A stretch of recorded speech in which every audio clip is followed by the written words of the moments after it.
like getting on early.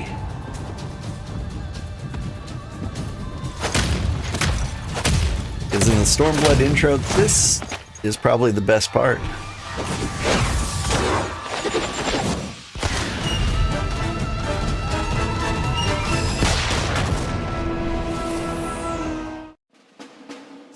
Because next it like goes over to Kugane and you see like the guards push a kid down or something.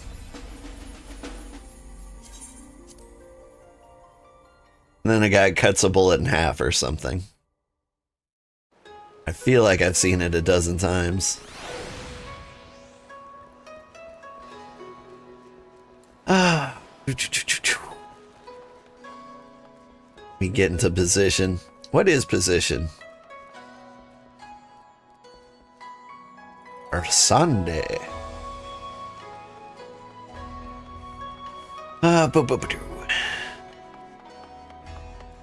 Want to get a good view of Kugane Tower for the intro.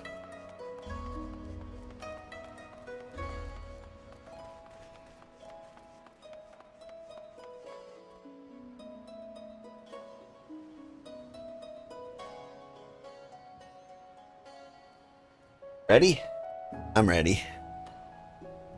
Good morning, everybody. I'm Old Man Sugarheart. Today is going to be like the first day we do something that's not like a main story quest or a job quest. Today, I'm going to climb Kugane Tower. Because it seems like kind of a rite of passage when you get this far. You should just do it. Try it. Get to the top and call yourself an elite gamer. It is more difficult than it seems. I've done it once to prove I can in less than 2 hours. It took a while. Today, I'm gonna do it, and it's gonna be easy. Gonna be in and out, no problem. Will I show you how to do it? Yes. I'll show you how to do it well? No. See, that's what you shouldn't do at the very start. Just jump right off the rail. We're off to a great start. Hustle, hustle, hustle.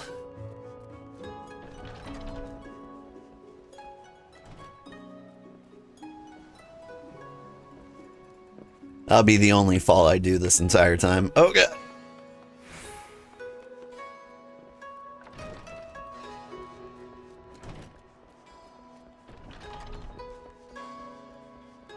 In my head, I imagined it going much better.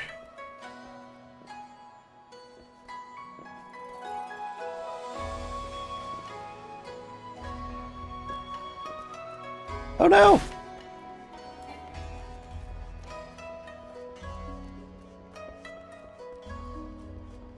I mean, the big difference between what I did on my own and what I'm doing now is, theoretically, people are watching me. Oh man, but how cool would it be to get to the top right at sunrise?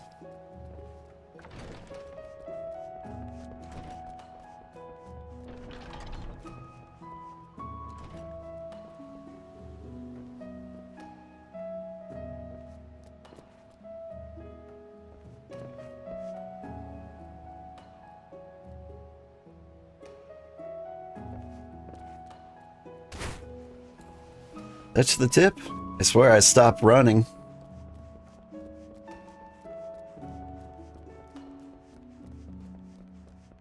Had it both times I've touched it.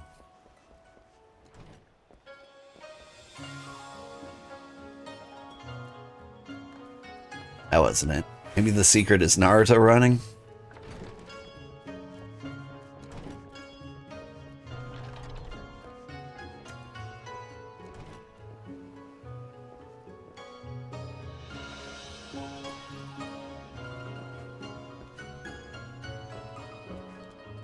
Aha! Whew. Then we come over here to the porch.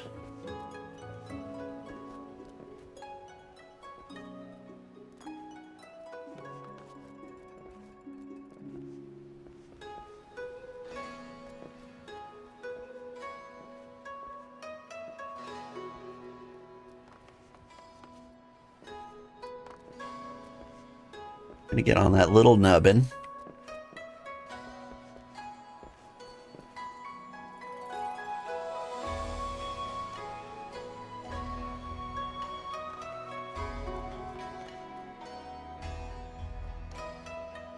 I think we're about to, like, the hard part.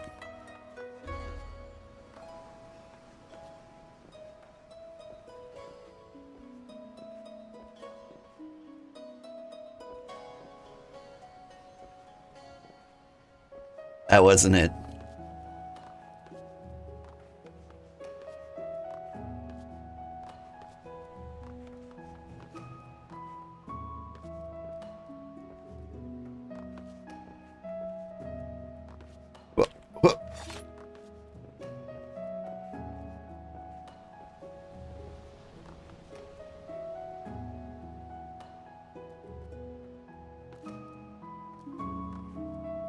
Yeah. Falling down here is probably the most common fall I do. There's one part that kind of like dangles over the edge. A little ways up. That can make you fall all the way to the bottom. I hear a lot of people spend a lot of time there. I think that's because it's the part that makes you the most nervous. It's not that it's the most difficult, it's just the most risky. Come on now.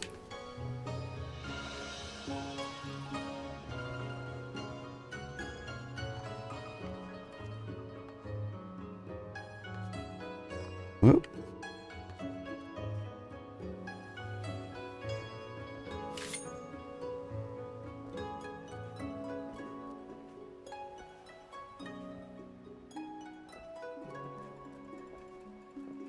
We're getting there. We're doing it.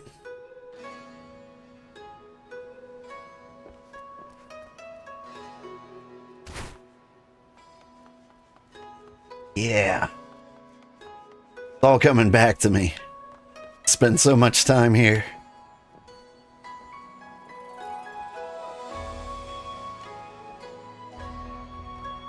First time I did it, though, I at least saw somebody like suffering alongside with me. Some delightful potato.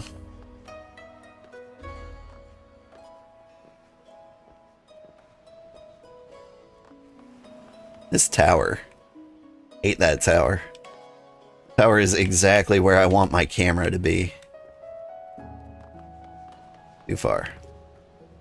We're doing medium jumps here.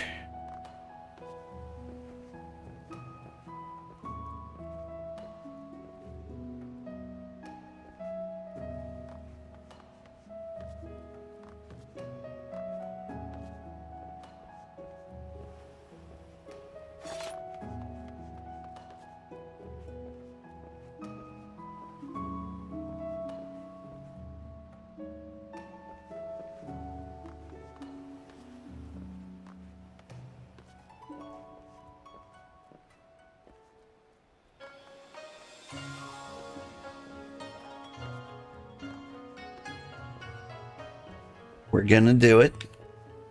It's gonna be great. Thinking about decorating my an actual streamer spot in my house.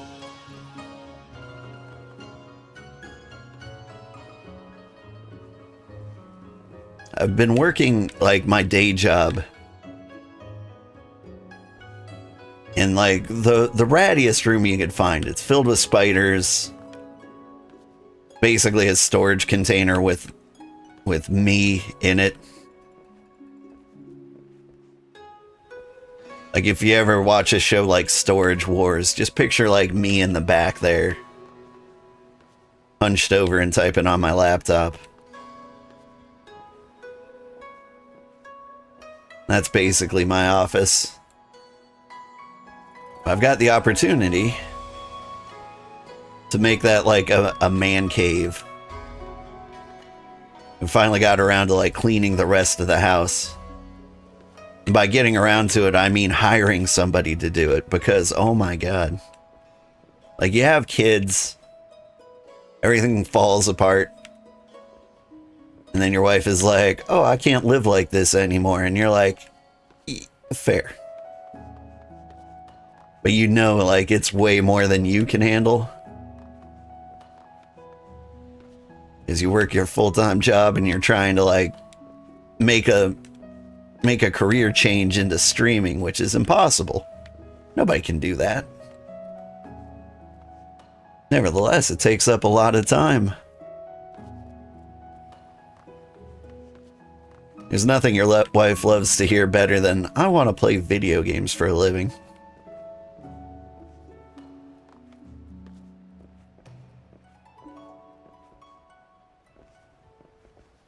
It might surprise you, I did not get a gamer wife. I got, like, a rational human being.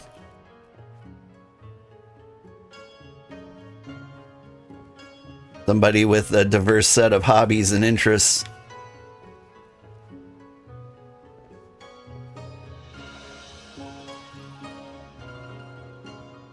Alright.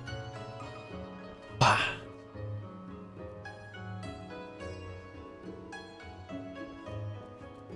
Oh no! I touched it.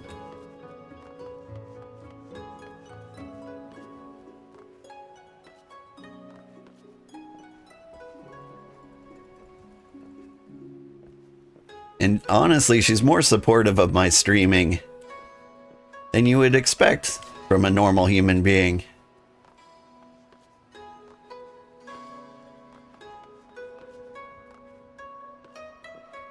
One thing I really like about my wife is that we both do like some crazy things every now and then. We just enable each other. We're just like, this is what I'm going to do with my life. The other person, you know, deals with it. I've fallen this way, but I don't know anybody, if everybody knows this. There's a little secret way over here to get us back on track. You won't find this in the guides, because the guides always succeed.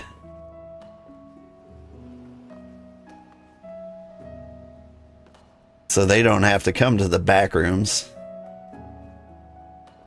Welp.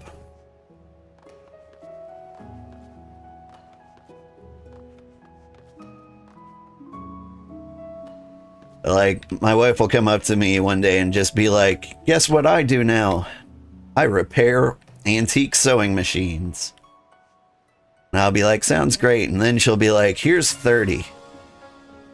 I'm like, you can't just buy 30 antique sewing machines. Isn't that like thousands of dollars? And she's like, I got them for free. And I'm like, okay, I'm on board again.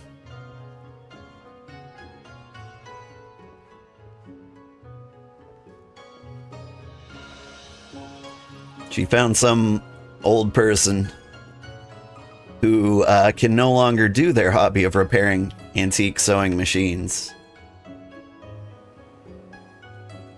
She was like, what are you going to do with all those sewing machines you haven't repaired? And they were like, they're yours.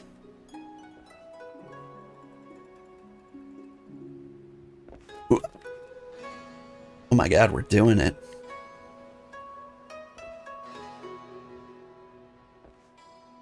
No! What went wrong that time? It felt so right.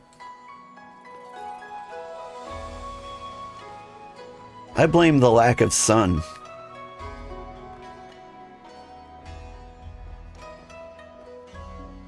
My foot slept. I wasn't ready. My foot slept. It did fall asleep. It was that or diabetes. And I refuse to believe there's anything wrong with my diet of mostly Oreos.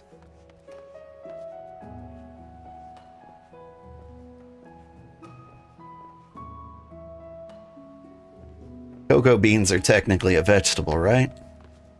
I know sugarcane is.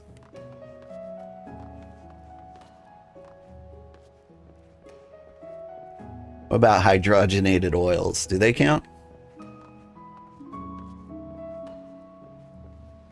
You know what I need to do? I need to learn to make Oreos on my own.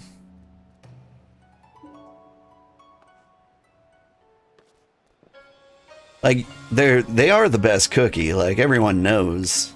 Like, nobody is like, ooh, Oreos.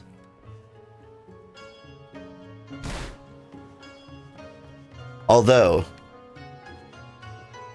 I've kind of moved on from the original flavor, like, to the point where I see original flavored Oreos, I'm like, ugh.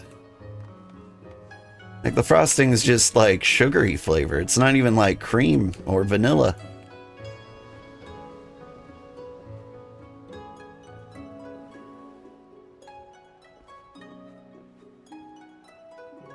Recently, I ordered groceries online. Hate having them delivered. I can go on a whole rant about, like, having food or groceries delivered. It's a terrible experience most of the time. Every now and then you're like, look, the family's gonna starve. I had to work tons of overtime. I just can't go. And honestly, that's more heartbreaking than anything. All your overtime money went straight into supplies to help support your overtime habit. Anyway, on the list were peanut butter Oreos, because they are the best Oreos. They didn't have them. And I said no substitutions. I would rather have nothing than for you to try to guess what I want. Because guessing what I want is always not going to work out. I'm a complicated man. You can't get me peanut butter Oreos. I want some kind of like chocolate peanut buttery ice cream.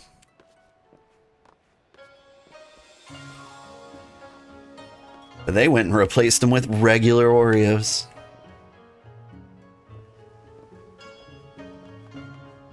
The Selena Gomez Oreos were pretty nice.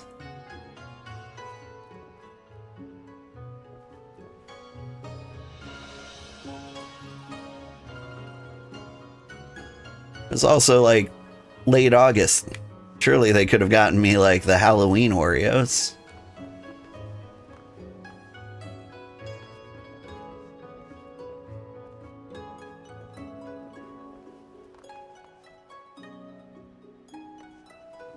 But like, man. I remember Oreos being the greatest thing in the world back when there was only one flavor of Oreos. Hey, more evidence that I'm super old. Many people don't believe I'm old. Some people think I'm 20. That's not true. Like, I may not be like 90. I'm certainly not 20.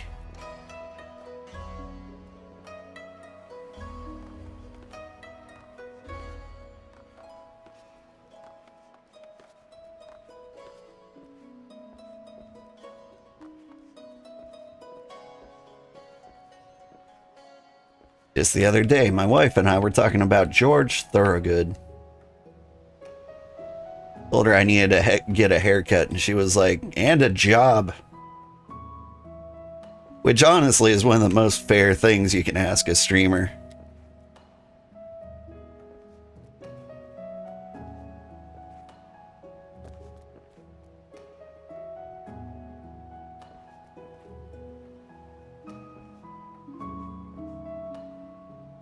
Anyway, the guy had a song called Get a Haircut and Get a Job? Oh no!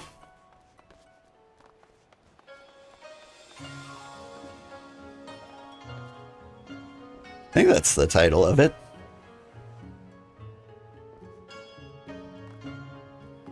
I mean, if you Google Get a Haircut and Get a Job, he's got the song that'll come up. Probably. It depends on your search history. Maybe young people don't get that song.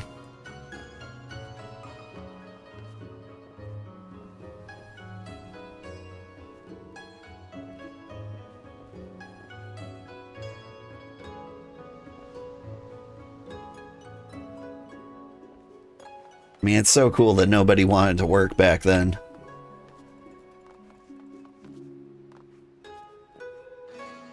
You know what nobody's ever said to me in real life? Nobody wants to work anymore. I don't think that's like a real thing people say.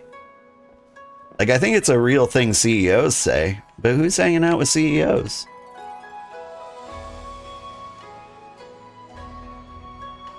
Like, normal people, I think, for the most part, understand, like, work is bad. It feels bad. It hasn't felt good in a very long time.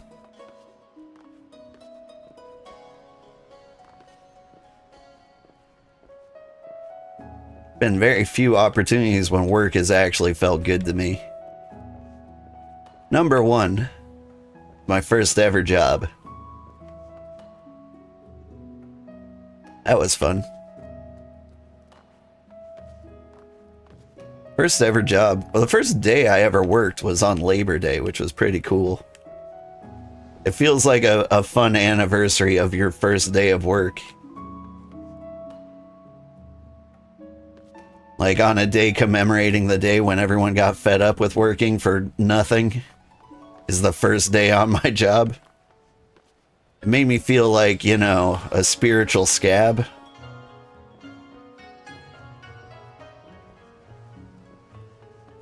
But, you know, when you're young and you've never had money, it feels different. And, you know, at the time I was living with my parents.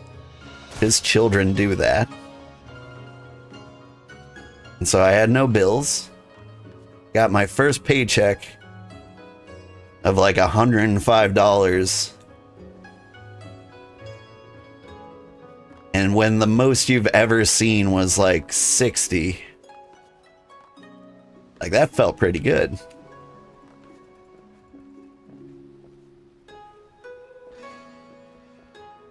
I really think the most money I ever had was like $60. I remember spending it too. I bought Bart versus the Space Mutants. The old NES game where you spray paint things purple. Or you spray paint purple things red? Can't remember. But I bought that game at new release, full price, for my brother for his birthday. And honestly, not worth it.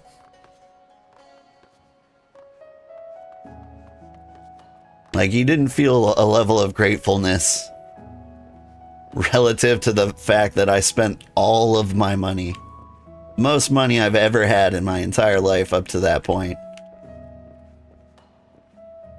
on a gift. Like, I needed a hug with tears streaming down his face. And what I got was, oh, cool. How dare he? He did not meet my emotional needs. And I ate a lot of them. I'm a growing boy.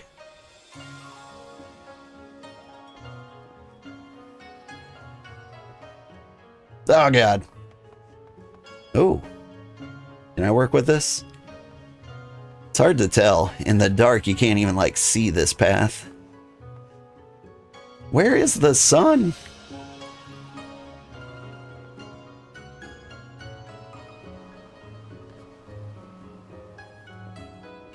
I think my brother did beat Bart versus the Space Mutants, though.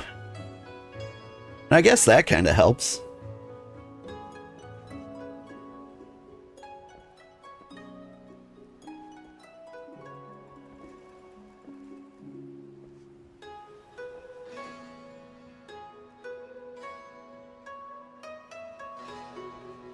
Because it wasn't an easy game. In fact, it was very, very hard.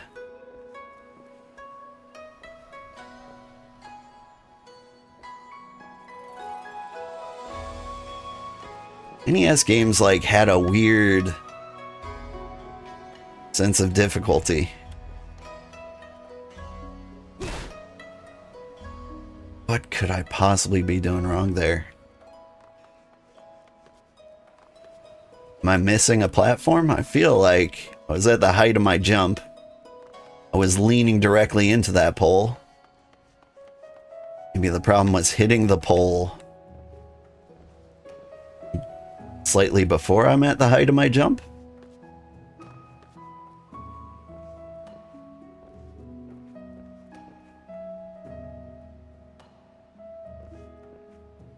Yeah, NES games had some like impossible difficulties. And I think a lot of it was the fact that like you didn't have like a ton of options. So like games had to be super hard. Didn't have to be. They tended to be super hard. Because you were meant to sit with them for like a long time.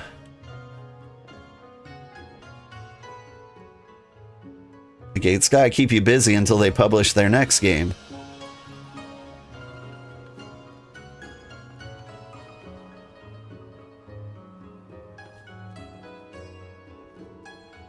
So you're at like Ninja Gaiden 5-2. The hardest part of any video game ever. Stupid bird.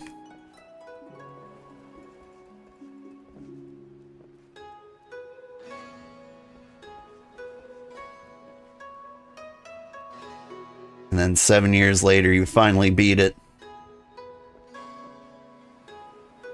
And then you find out Ninja Gaiden. The next one came out for Xbox. I don't know when the next Ninja Gaiden came out after like the first NES one. What am I doing? What are we doing? Feel like I'm sliding across the the wall instead of like stopping when I collide with it.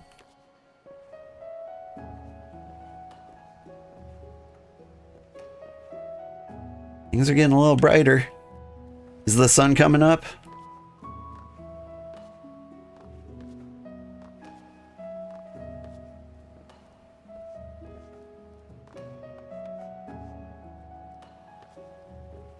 We're at like the 30-minute mark.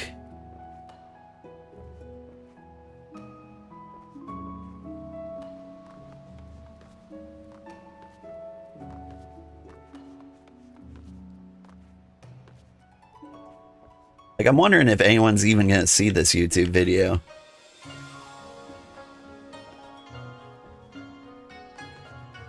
I wonder if it's helpful to show somebody struggling on Kugane Tower.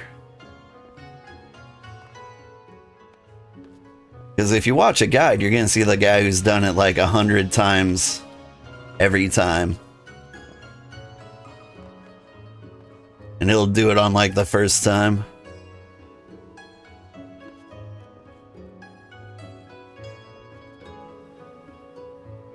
Actually, I did look at a guide before I did this. There's one part where the guy says, I fell here on purpose to show you X. And I've never doubted anything more in my life. You fell there on purpose, did you? Sure.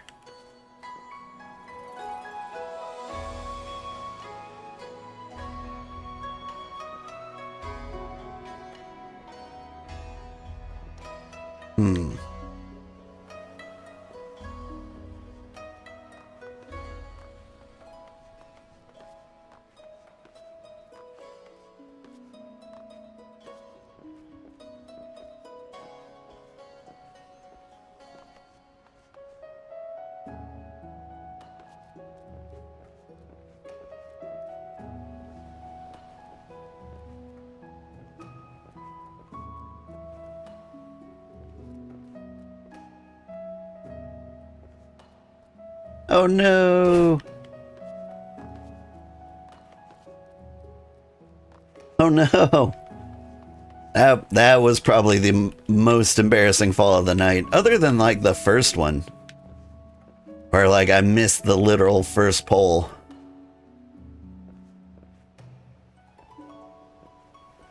But if you fall off the green, it's like the equivalent of hitting your golf ball backwards.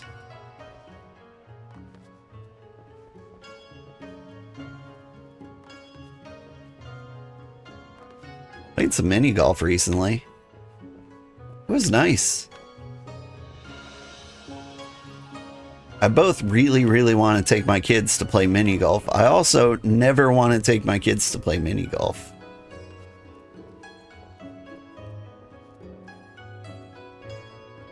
Because the urge to full send it, even when you're an adult, is extremely high. And I think I have vivid memories of hitting the ball as hard as I can in mini golf when I was a kid. Damn.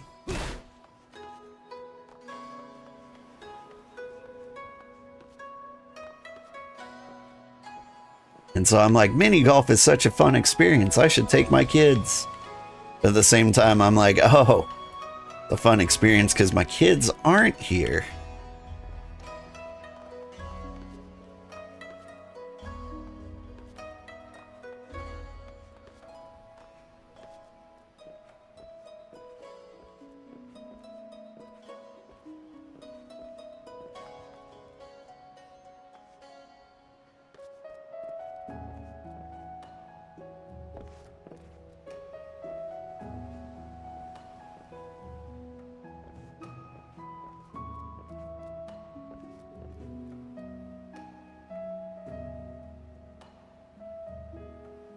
I don't see the sun yet.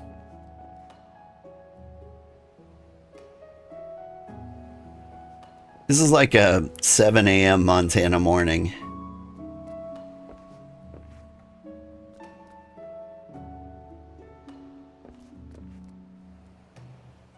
Like where it's perfectly like bright outside, but the sun hasn't gone over the mountains yet.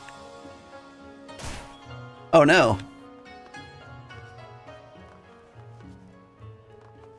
I felt a little more dramatic about that one. It was the fact that like you hit something on the way down.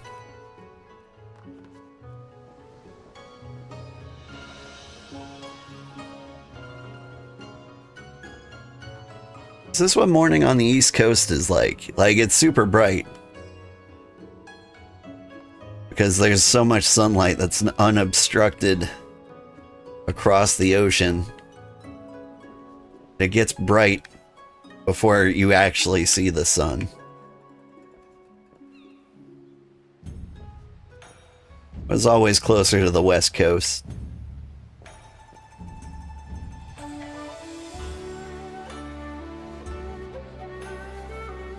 Sometimes I think, I was a big city guy. What big city would I live in? I think I'd be happiest in like Seattle. I think that's my big city. There's basically like 4 corners, right? Like you're an LA person, you're a New York City person, or you're a Seattle person, or a Miami person.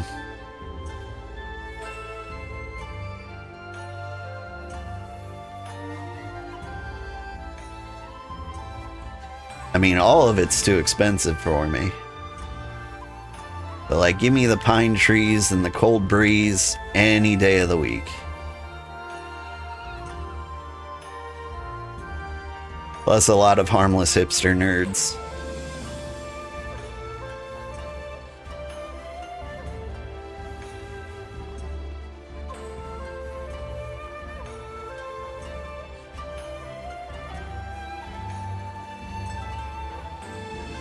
Seattle feels like one of the less aggressive cities, maybe.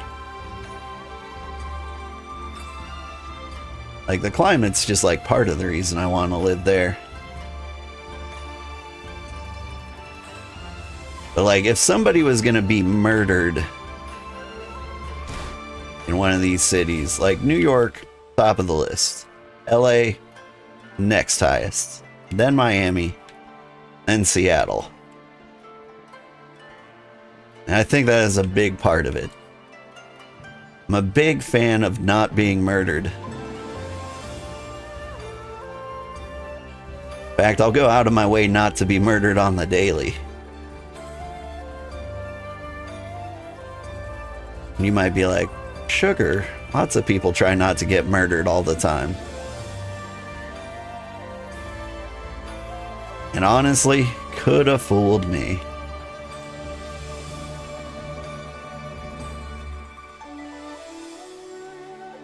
The sun up.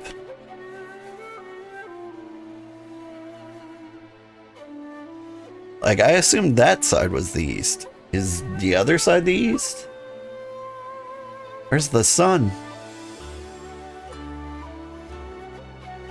Oh, that side is the east. No wonder I couldn't see the sun.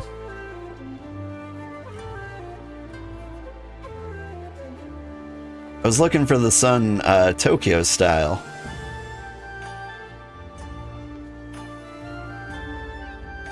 Because if you're on Tokyo, the sun's gonna rise on the ocean side.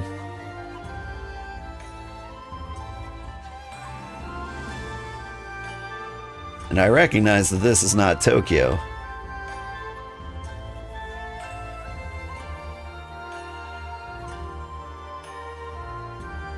But like, it kinda is, right?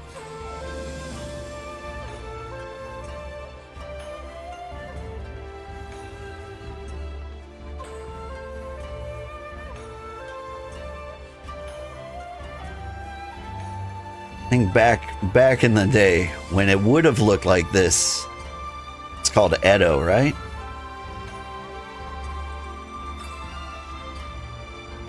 You know, kind of like how Istanbul was once Constantinople.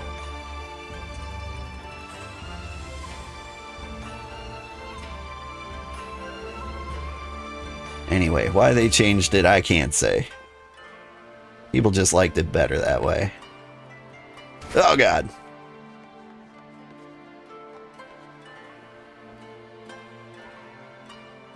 I want to stop this now. But now, I've got to finish it more than ever. So I can say it's done, have recorded evidence of it, and then never do it again.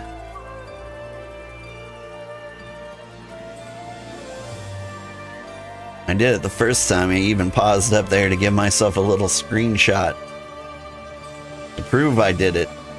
But I can't use that screenshot as like a thumbnail. Unless I do it for reals while on stream.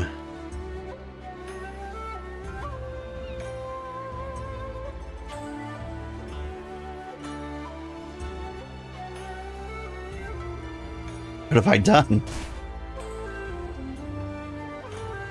Maybe don't move and adjust the camera at the same time.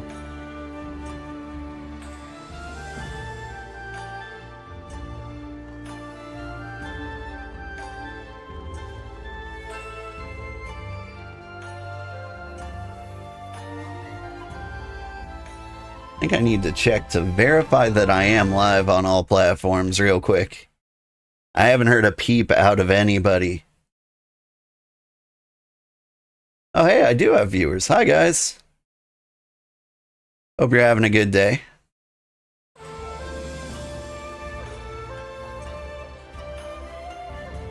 They believe in me.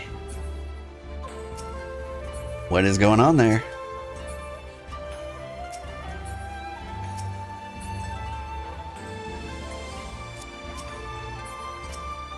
That's my jump button. That's my jump button. Did I lose my mind? I alt-tabbed and forgot what the jump button was?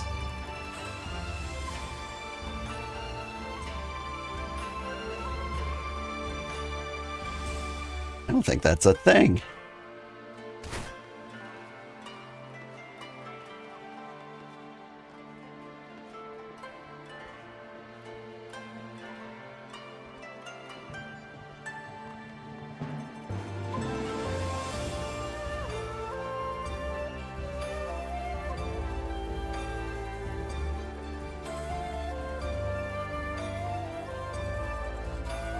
Whoa.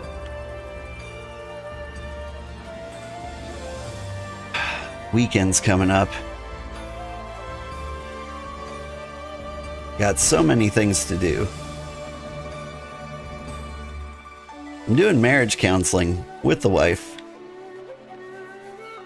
which is like one of those things that like it's hard to say out loud, but like I gotta promote it as a smart thing to do because it's a smart thing to do. Like there are things that like sound terrible but are like actually very, very healthy for you. You know, it's like joining Alcoholics Anonymous. Like if somebody does that, like instinctually you're just like, ooh, you've got a problem. But like addressing your problems is one of the smartest and healthiest things you can do. And honestly, my wife and I have a great relationship. We all need much, much more out of each other because, you know, in this day and age, we're both expected to work 2 jobs just to like keep everyone alive. And so the general problem is like nothing gets done around the house. We don't spend enough time with the kids. Would you? Oh my God.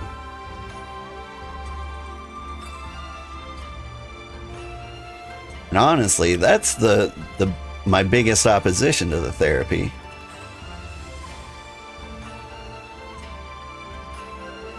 Is that like I don't actually have time for this. Like every hour I'm spent talking about the things I need to get done. Sometimes I'm not doing the things I need to get done. I'm not very good at the slow down to speed up bit. And again, I'm not good at getting things done when they're supposed to get done. Especially if they don't have like a constant deadline. I'm the type of person who does not do their taxes. Like I'll cook every day. Make that part of the routine. Make sure nobody starves. I mean, half of that's because I love food. Big fan. Sometimes I feel like I've got the worst hobbies. They're just like way, way too commonplace. Like there's nothing like weird and quirky about it. I like video games a lot. I like food. Sometimes I listen to music. I tend to favor like pop music. If I had a favorite genre though, I would say it's nerdcore.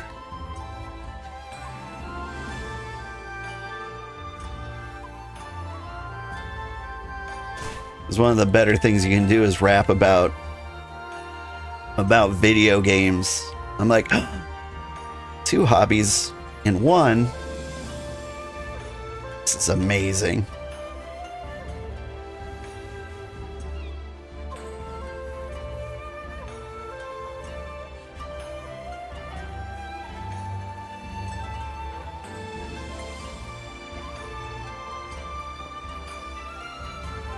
There needs to be a cooking theme genre of music. People don't rap about soufflés enough.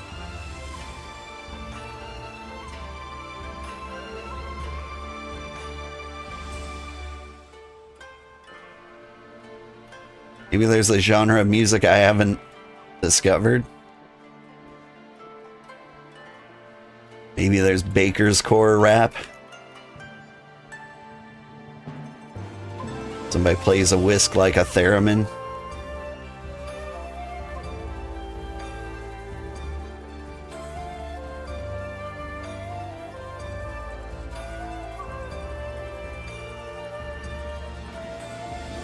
One of the best things about like posting everything I say on the internet, somebody might be out there and be like, it is a thing. Here's the best artist in the field. I would have never discovered them otherwise.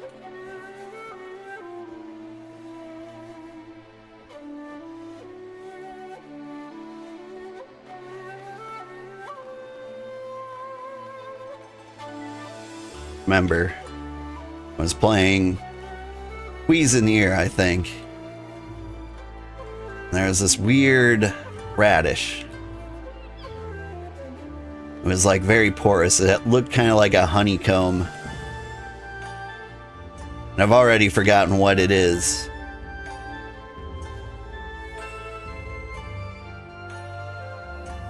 I think maybe like the recipe I was cooking in Cuisinier was like tempura vegetables or something.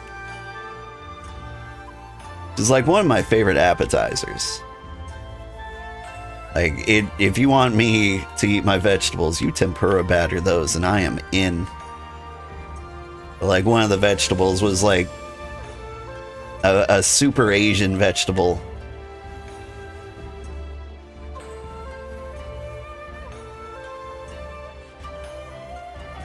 And I was like, I don't know what this is. Then 100 years later, somebody comments something like honeycomb radish.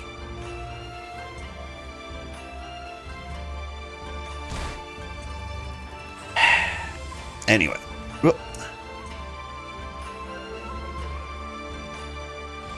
And the best part is, like, it'll be like several months later,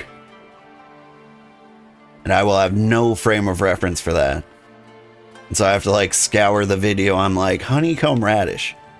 Why is that an acceptable thing for a person to say to you out of like nowhere?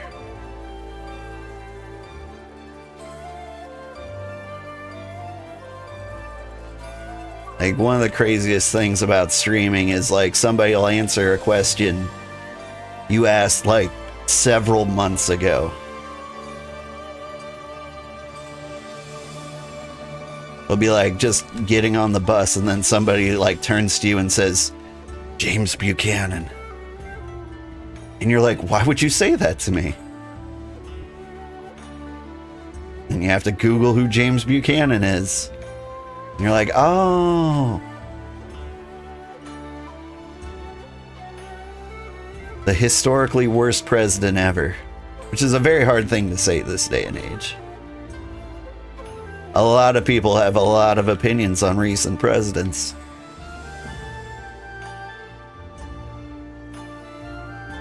James Buchanan's considered the worst president because he started the Civil War. And the problem is, like, we just don't know which president is going to start the next Civil War. Thing is, like, I don't think it's going to be a civil war, though. Like, it's going to be a revolution, right? Like, the US feels like it's supposed to be split equally between the two parties, but I don't think we're having any of it. I think, like, 20% of the population maybe has strong feelings for their political affiliations. And the rest of us, we got jobs. And so we just feel the suffering.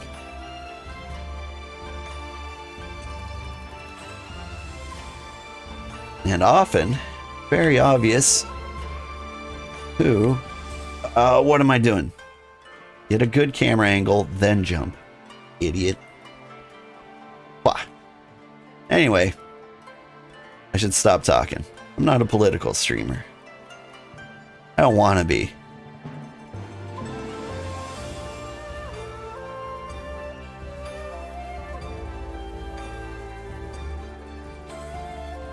To be honest, even if I did have strong political opinions, okay. Oh! This is the problem. I didn't jump up on the lip last time.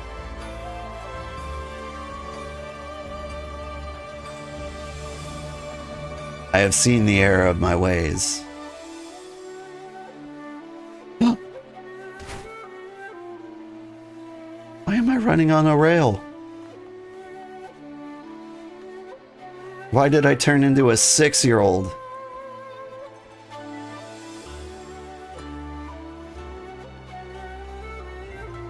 I like got up there and I'm like, man, it's good to be up here. Let me swing the camera around while I tightrope my way around.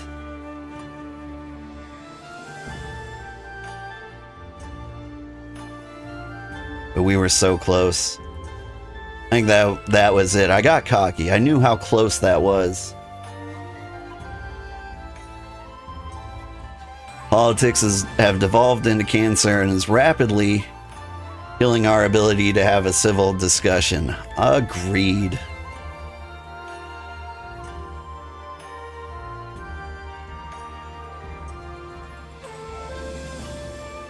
Like, I wish there was... Like, the place to have civil discussions is like Discord now. But even then, like, the communities feel like way too deeply segregated. Nobody unintentionally like stumbles into your Discord because they were looking for something else. Like, I have a Twitter and a Blue Sky.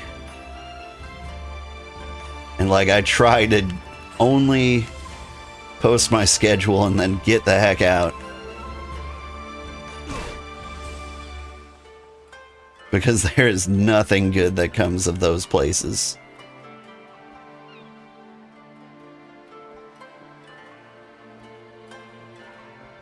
I mean, if you lean like one particular way, one might feel more comfortable than the other. But like, they're just mirror images of each other.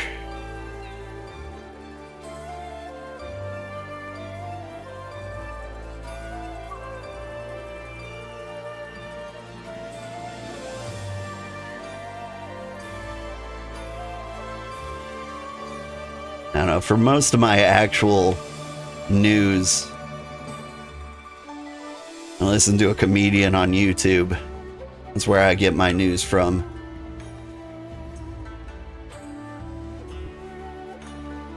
A guy named Josh Johnson. People might have heard of him. I think he's a fairly viral sensation on YouTube. He is just a good funny man. Posts a new comedy session every week, always new material. Great guy.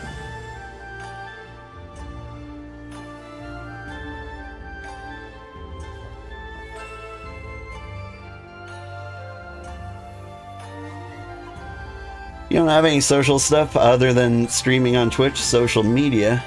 Do you feel like you're digging for items of value in a full porta potty? Too much yuck to even bother. I agree. Really, the healthiest thing any of us can do is just go outside. Meet real people in real life.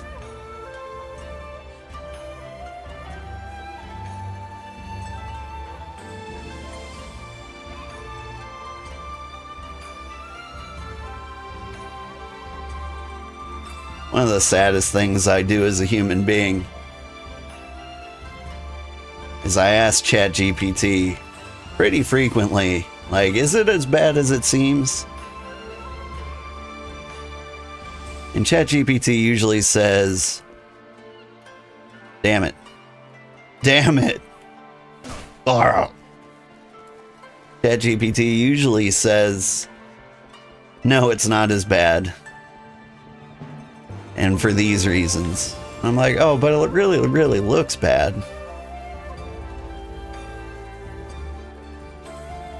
And I didn't like used to feel like it was always bad, but I used to like see people on the regular all the way down. Yeah. That was like a really rough jump too. Really not as bad as it seems. On the day-to-day basis, we're all just going each day. Yeah. Where am I? I was reading and driving.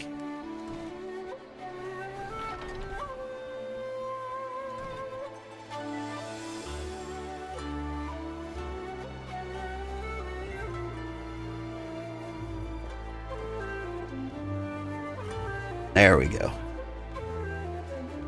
Like, once you do that part, you're basically to the part I was. Like, this part, you can't, like, Sorry, you can screw it up so bad you fall all the way down. But like normally you're just gonna hit this. Like to do the long jump angle here, to land on here. Baby jump, baby jump, baby jump. Now we're right back to where we were.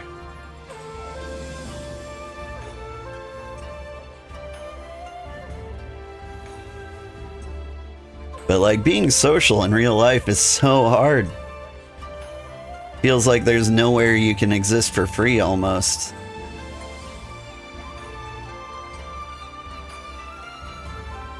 Which is a shame because none of us have any money.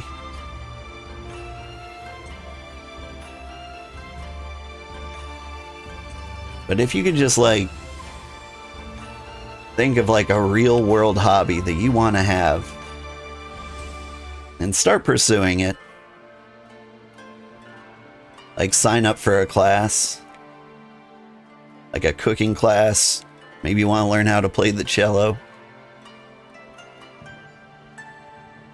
Like get out, meet people. Maybe join like a hiking group. Even go into like your local game store and see if there are any like Dungeons and Dragons pickup groups. You'll meet a lot of weirdos, sure. They'll be real people.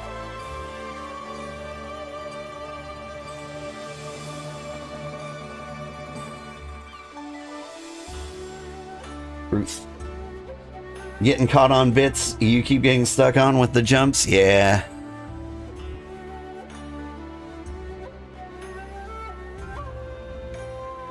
Like this part, kind of easy.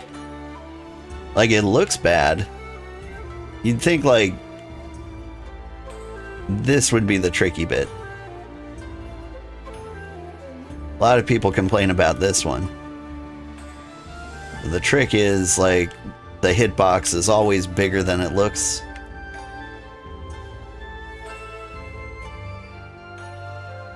Like the worst part about this is the invisible steps.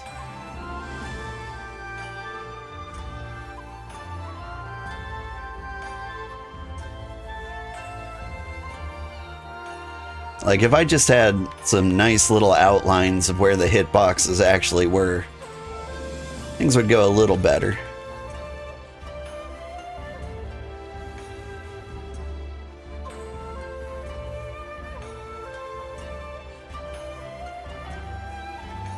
Because look at this.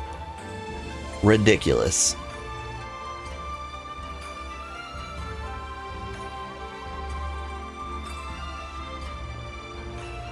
Oh no! Oh, can you imagine being the person who put this in the game? Like the developer who made this little jumping puzzle and had to make sure it was possible.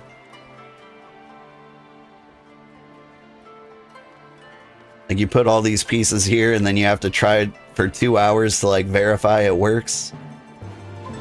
And you probably went through like a few iterations too,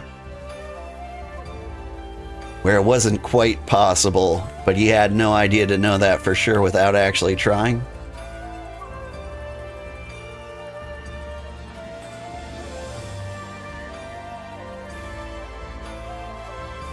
What am I climbing for? Rite of passage?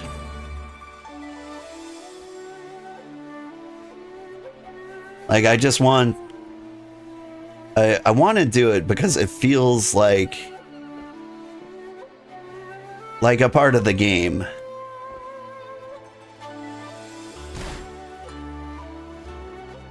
I don't have a good reason. Like I'm supposed to be doing like nothing but like main story quests, job quests. That's kind of the idea. But I heard about Kugane Tower at some point after I had been here like the first time, and so I've never gotten to like try this.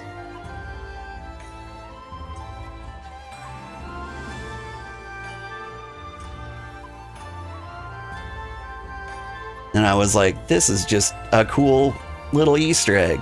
I want to share it with the world. Because if you're just cruising through the main story, you might not know this exists.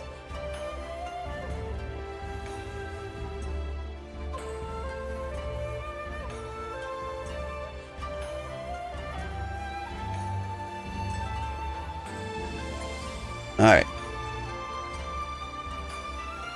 I'm gonna wipe off the sweaty hands. Switching from YouTube to Twitch chat. Probably a good call.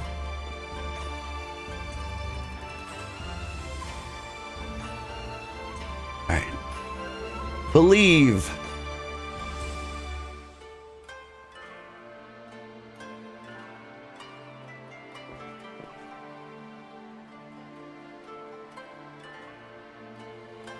Really want me to land on that little nubbin? Hey!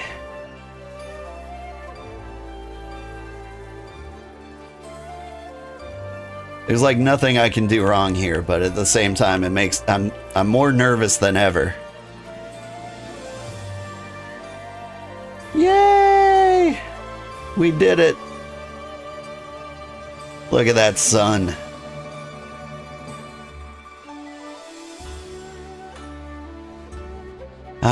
And time, like an hour. It took me like an hour to get up here, which honestly feels pretty good. I've had people tell me it took them 8 hours their first try. That said, I did look up a guide, and I will recommend the guide. Alright. Now, there's a lamppost you're supposed to be able to jump down to. Be sure to screenshot it. Yeah.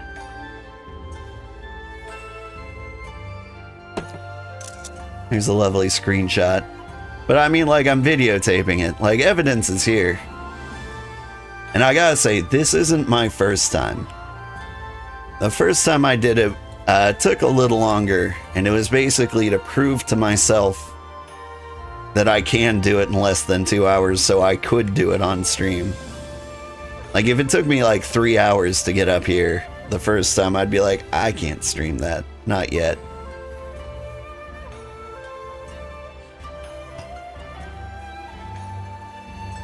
That's a nice view, yeah. The first time I got up here, I did like a whole group pose photo session. I think it's gonna be the screenshot I use for my movie series. Alright. Now, lamppost.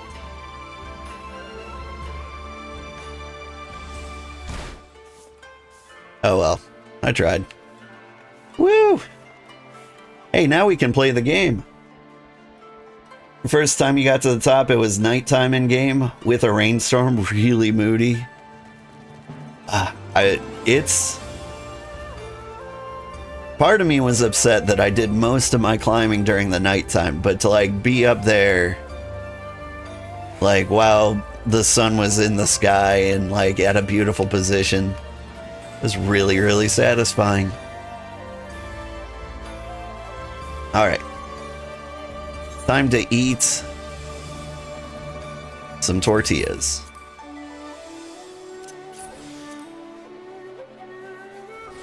And we'll actually experience the game now. For realsies.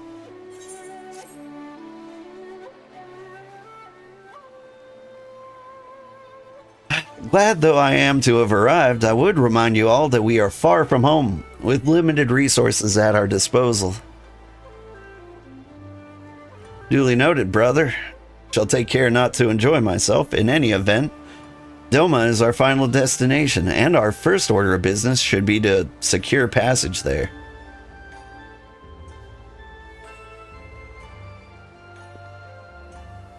Captain Carvalian, I realize you pledged only to take us as far as Kugane, and I have no desire to change the terms of our agreement. I should, however, be interested to know how you would go about reaching Authard, were you in our position. At the risk of stating the obvious, you're in a port. Surely there is a kind of generous soul here, willing to aid you for a price. You cannot be the first travelers seeking passage to Doma. That makes a good point. It's like Yuguri and Gosetsu were forced to come here for the self-same reasons we were. They must have found a way to authored, assuming they're not still in the city. Ere we seek passage, mayhap we first seek our friends. Leave it to me, Alphino. Making friendly inquiries is my specialty. Lest you forget, I got plenty of practice in Ishgard. Captain Carvalion, would you direct us to the nearest tavern? Desperate for a drink, are we? May find one in the large building just beyond the pier. I'm unfamiliar with that building. Oh, that building. Whether your journeys have come to an end or are about to begin, the Shiokaze hostelry is an ideal place to rest, relax, or reflect. So they say. And with that, my dear scions, I bid you farewell. As soon as we have replenished our supplies, we must away. Ours was ever a fast-moving business. The spice trade, you mean? But of course. Surely you do not think I traveled halfway around the world and delivered you to your destination solely out of the kindness of my heart. There's the thought. Thank you, Captain. And may the navigator watch over you and keep you.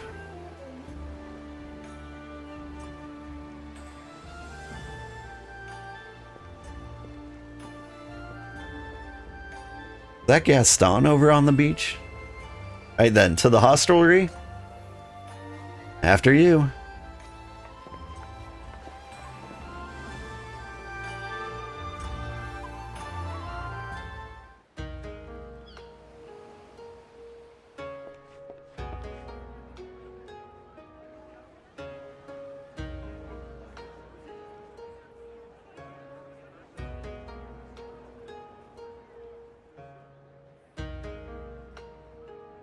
By the 12. I thought Ishgard remarkable, but this... We are certainly not in Eorzea anymore. A tavern is a tavern, Alphino, here or anywhere else. Now, if you'll excuse me, it's time to do what I do best. Oh, 1,000 pardons, my lady. The signs of the 7th dawn, I presume. I hope your voyage was not too trying. And you are? Clearly a weeb. Ah, yes, of course. Forgive me. Hancock of the East Aldenard Trading Company, at your service. On behalf of Chairman Lolorito, I bid you welcome to Kugane and invite you to take refreshments at our local offices. Lolorito? I was aware his interests extended beyond the borders of Eorzea, but not so far as Kugane. Regardless, I am disinclined to accept the hospitality of grinning merchants, especially those who serve a master with whom we have such a difficult relationship. My, such naked suspicion. I do hope that business with the Crystal Braves did not rob you of all faith in your fellow man. Or do you really think the chairman is plotting to drag you into another one of his grand schemes? That child going to go drinking.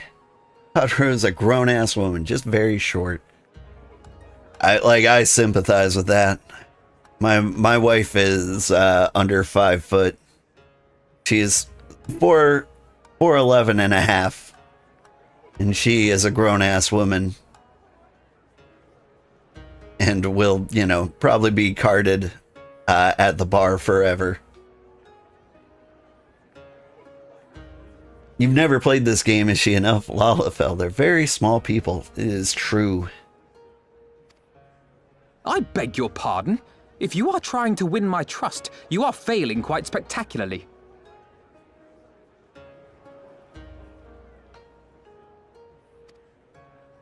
Oh dear, have I offended you? Once again, I must apologize. Too much time in the Far East, you see. One is compelled to talk in circles round everything here, and one finds oneself longing for the invigoratingly candid speech of the Uldan markets. Might I suggest that we continue this conversation at the company offices? Too many eyes and ears here, you understand. 'Twould be decidedly reckless to say any more. If I may favor you with the invigorating candy you apparently crave, it would be decidedly reckless to follow a man I neither know nor trust. Give me one good reason why we should accept Lord Lolorito's invitation. Now there's the young diplomat I was told to expect. Very well then, I shall explain. You understand that you are come to a most reclusive and secretive nation, yes? One whose borders are closed to foreign trade save at this single port. Then it should come as no surprise that a great many parties have vested interests here. Merchants like myself are a given, of course, but for every one of us, you may be certain there is also an agent of a foreign government. Many notable nations and empires have embassies here, you know, including, of course, the Garlean Empire, with whom you have such a difficult relationship. To paraphrase, Kugane is teeming with Imperial spies, one or several of whom could now be listening to our every word. Something to that effect, yes. Beneath this veneer of bustling trade, a war for supremacy is being waged between world powers. One might say we were standing on the front lines, just not in public. I still have my doubts, but he may have a point. I say we accept his invitation for now.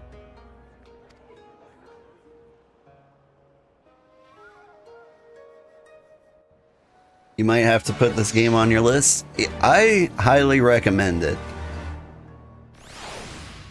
One of the best story experiences I've ever had in any game I've ever played is this game.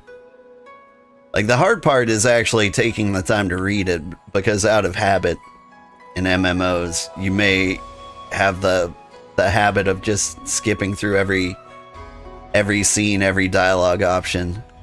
But if you stop to listen, it's really well written. It just goes and goes and goes. Hey, thanks for the follow, Zivzov. Awesome name. Threw me off though. But yeah, this is a great game, and like as someone mentioned, it's got a really generous free trial. Like, the first nearly 200 hours are free. It's definitely 200 hours if you do side things. Like, I've been sticking to like the main story.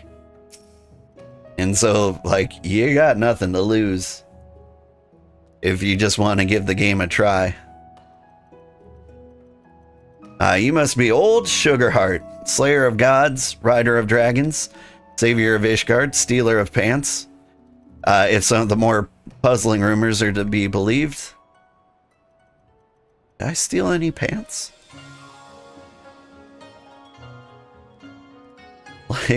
Like I said, this game is hundreds and hundreds of hours. I probably stole pants at one point.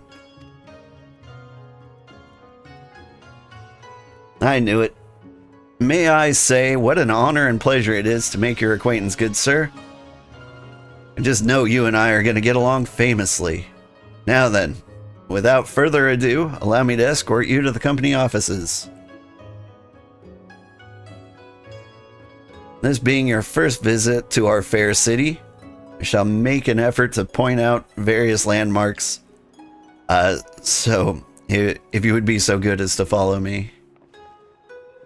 Alright, Hub City Tour. Our first stop, Shitten. He nodded his head exactly when I said that. That poor man.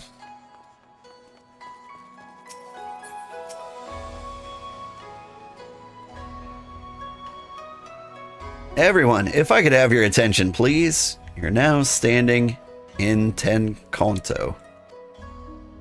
Loosely translated, it means Spire of Drifting Souls, which, as some of you may have deduced, makes a reference to the Aetheryte, which stands over yonder. The design is markedly different from those of Charlian, yet I trust its function is identical. Diplomat and a scholar. The wonders never cease. Far Eastern aetherite technologies have a long and storied tradition. I assure you, this particular example was constructed by the Onishishu, a collective of skilled craftsmen who guard their ancestral techniques with the utmost secrecy. In short, you'll find it no less reliable than its Western counterparts. A tune if you like.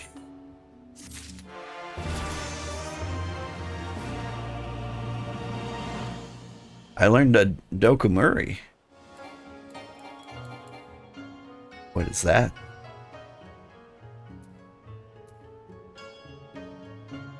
Delivers an attack to all enemies in a cone before you. Oh. Oh.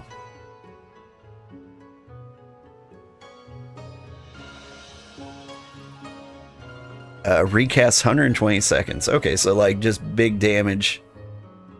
And then wait a while before you can do it again.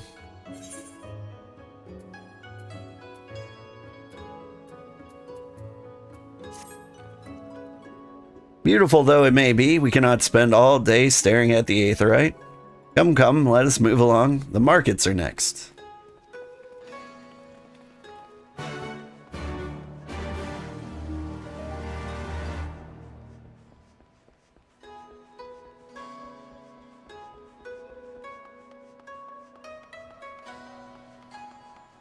Can't believe it's already nighttime. I feel like day was incredibly short.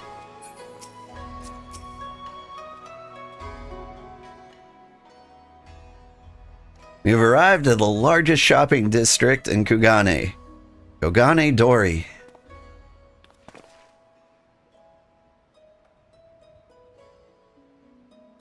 Kugane, as you're doubtless unaware, is an ancient Hingan word for gold. So, in this prosperous port where gold fortunes are made, lesser fortunes, or kogane, are earned by local merchants. It's all quite logical once you learn the language. Now you're beginning to speak my language. Oh, a kindred spirit. What a pleasure it is to meet a young lady who appreciates the value of hard-won coin.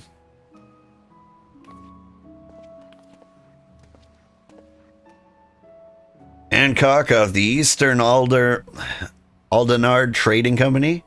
You're with clients today? Why, if it isn't Master Kaiten. Pray, allow me to introduce you to my esteemed guest, but recently come from distant Eorzea. This kind and generous soul supervises all transactions here in Kugane Dori. Sincerity is ever appreciated. As he says, I'm Kaiten of the Hakuichi clan, and it is my honor to serve as overseer of these markets.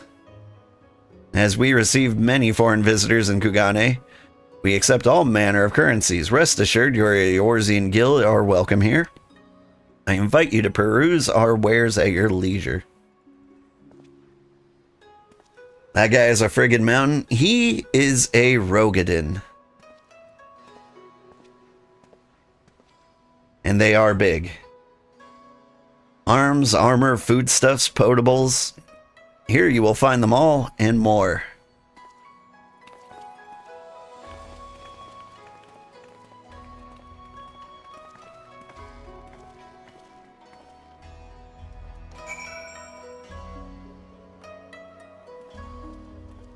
Yeah, Rogadins. They're big guys like this.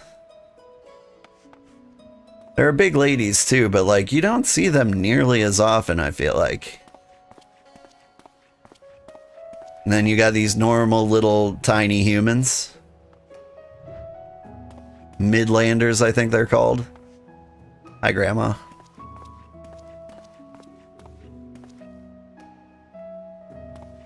Trying to find like other people. Some of them have like little demon horns spout poking out of them. They're a fairly new race though. Are you a female Rogadin? Like, she's got the Rogadin nose, but she seems so small compared to everyone else.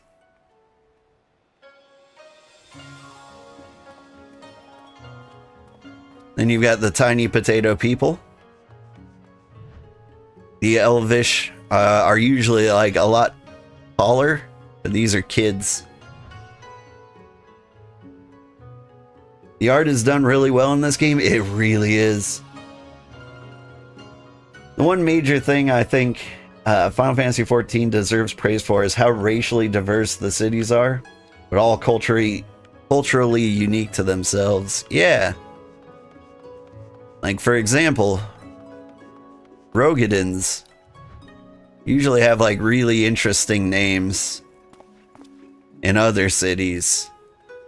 Like, I think he is a Hellsguard subrace, and I think normally they would have like a name that goes something like adjective, noun, something like mighty oak, etc. But here, they've gone full Japan.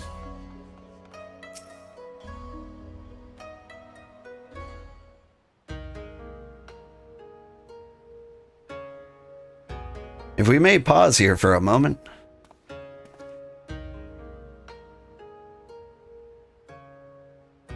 This road leads to Aijingai, the district in which Aijin, or foreigners, are permitted to reside. Would this also be where the foreign embassies are found, including that of a certain empire? Precisely. So you see, it would not be at all unusual to cross paths with one of our Garlean cousins here. With this in mind, I encourage you to choose your words carefully. We would not want any physical altercations, after all, such spats being strictly forbidden. The Sekisaigumi punish breaches of peace quite severely. I've seen foreigners permanently exiled for a single violation, though, to be fair, this is not common. More often than not, they are executed on the spot. Ooh, seems much worse. What? Cut down then and there? You're joking, right? Would that I were, but alas, these samurai are a humorless lot. Why, I recall one instance where a foreign merchant in his cups dared lay hands upon an Hingan aristocrat in front of the Sekisagumi. Samurai cut him in half with a single stroke. Ugh. I don't even want to think about that. So, as you see, it would behoove you to behave. Failing that, we may be forced to part ways and with one another, or with yourselves. In the manner of the late Teleji Adeleji? Ha ha ha ha, good joke. That man was cut in half. And it was very funny. Oh, how I amused myself. But we must carry on. I've yet to show you the Garlean consulate.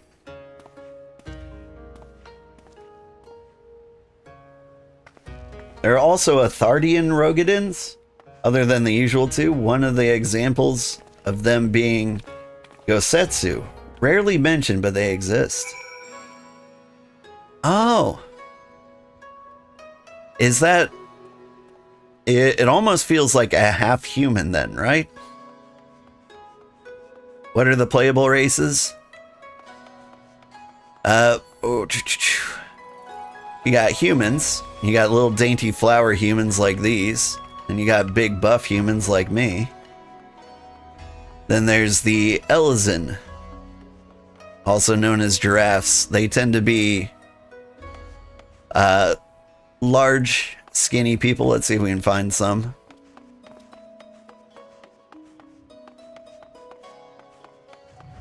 Do we not have anything else here?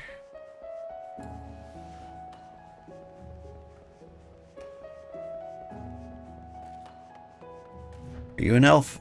You're not an elf.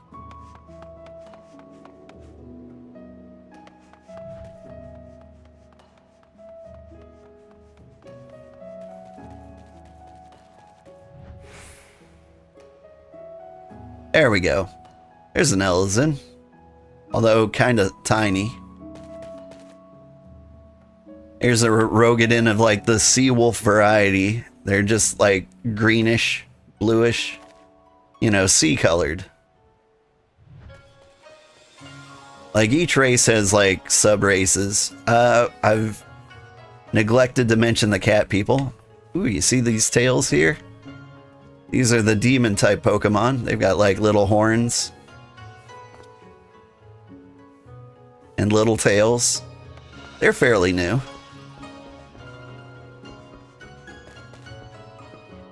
Here's another elf, Elizin.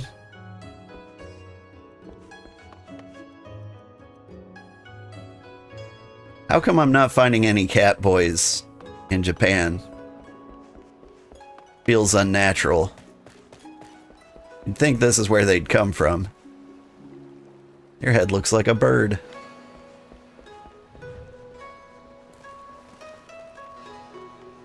They're probably in the hot tub up on that building. Cat boys, are they a playable race? They sure are.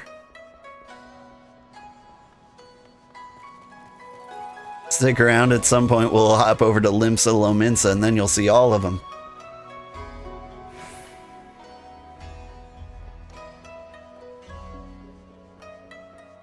They're the kind you typically see dancing in their underwear in the main city hubs.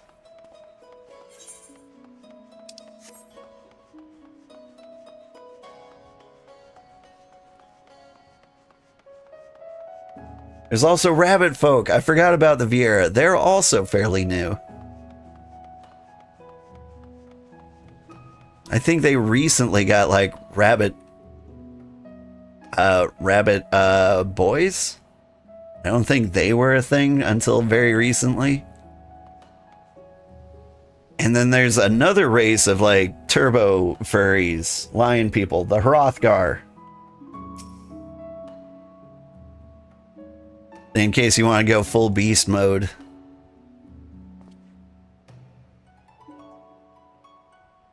This, as you may have surmised, is the consulate of you-know-who. Mark the guards of the gate, and the uniforms are no different from those you've seen in the West. Here you travel far and wide, you would find many such variations exist, often inspired by local designs, all of which goes to show even a massive empire seeking to rule all of creation is not without its artisans. Neat.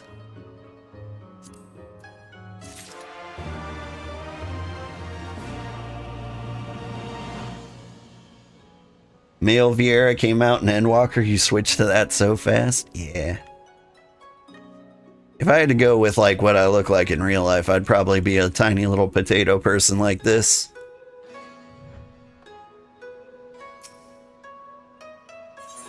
I like to pretend to be a big guy when I play video games. There's oh so much I could speak of.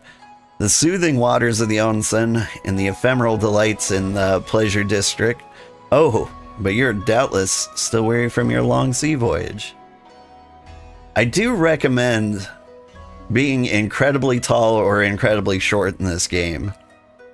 Like, the cutscenes are very well handled. To the point where, like, you get some really funny moments. I've got some, like, screenshots of the time I played through as, like, a 9-foot tall woman. And, like, if you go into, like, first person mode when you're talking, you see somebody, like, breaking their neck to look up at you. This is so good. Let us retire to the company offices. I may have missed a step while I was ranting. But I've also seen, like, people play as a tiny potato person. And there'll be, like, a point where, like, somebody holds a spear up to their face. But, like, they've got to point it, like, way down. Hi, kitty. You meowing at everybody? You think they heard you?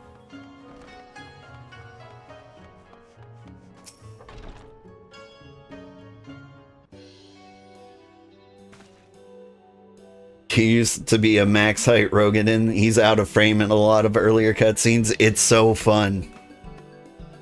You heard the kitty? Yes! So, like, I had to adjust my mic settings because he was not easy to pick up. And so if my mic quality feels better or worse, and you happen to know, feel free to mention it. But, like, I think the important thing is that the cat can meow and everyone can hear it. 'Cause he's a very quiet kitty, and he doesn't like meow. He makes like his little baby dinosaur gurgling noises. He's a good guy, and he's always in my lap. Especially now that we're getting close to breakfast time. At long last, we arrive at our destination. May I present to you our humble offices. We have much to discuss, so I will refrain from further prattle. Oof. Come, right this way.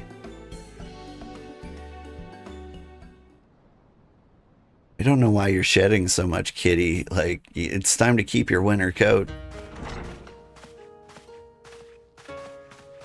Are you shedding your summer coat? Is that a thing? You think I would have figured this out now? I've had this guy for like 15 Our summers. took great pains to ward these walls against all manner of surveillance. Where business dealings are concerned, we do not compromise on confidentiality. You may avail yourselves of these offices for the duration of your visit. Come and go as you like, and know that you may speak freely here. Your offer is most generous, but I will not enter into any agreement which would leave us beholden to you or your master. A legitimate concern. Allow me to clarify, then. The chairman bids you consider this as an expression of his heartfelt contrition for the bloody banquet and the unpleasantness which followed. Never having been one to put stock in words alone, the chairman deems the provision of material aid to be a more appropriate demonstration of his sincerity. By sheer coincidence, your purpose here also happens to coincide with our own interests. That is, assuming you are come to aid the Doman Liberation Front. How could... I will not bother to offer a denial. You have the right of it. To be specific, we are come in search of our Far Eastern allies, Yugiri and Gosetsu, whom we hope to assist in their fight. You have to be off, Sugarheart. Thank you for giving me your morning some more. Thank you.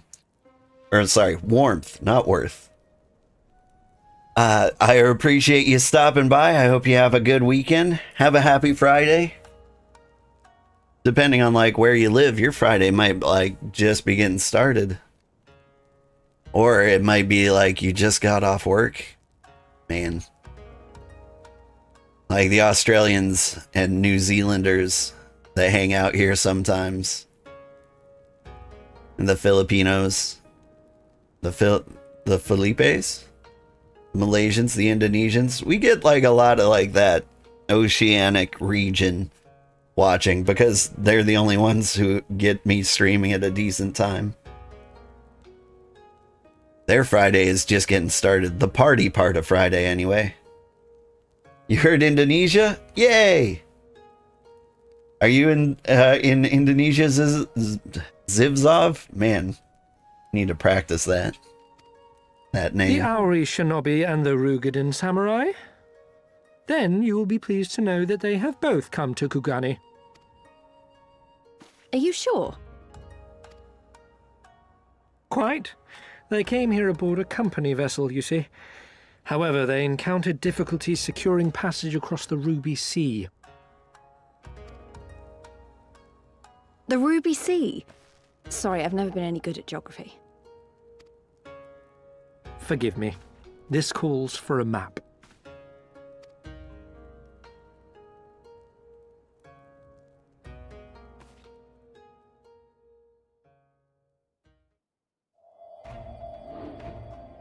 We are here in Kugane, the sole open port of Hingashi, situated on her western coast. Doma, meanwhile, is here on the eastern coast of Othard in Yansha. Therefore, if your friends are to reach Doma, they must first cross the Ruby Sea. You're so glad I'm enjoying the story. If I ever need help with a trial or dungeon, let us know. You would love to be in-game friends? Yeah. So dungeons I always do solo with the NPCs. If I ever get stuck on one of those, like the NPCs aren't good enough to carry me through, I'll absolutely ask for help. And whenever I come across like a trial in the story, anybody is welcome to join me. In fact, it makes things so much nicer and less stressful knowing that there's like competent people who understand I'm a noob backing me up. So I will absolutely reach out for every single trial that comes up. Alas, this is easier said than done, as the Ruby Sea does not fall within the dominion of either Hingashi or Doma, being controlled since antiquity by a third party, namely the Confederacy. Although, come to think of it, I don't know when the next trial or dungeon is.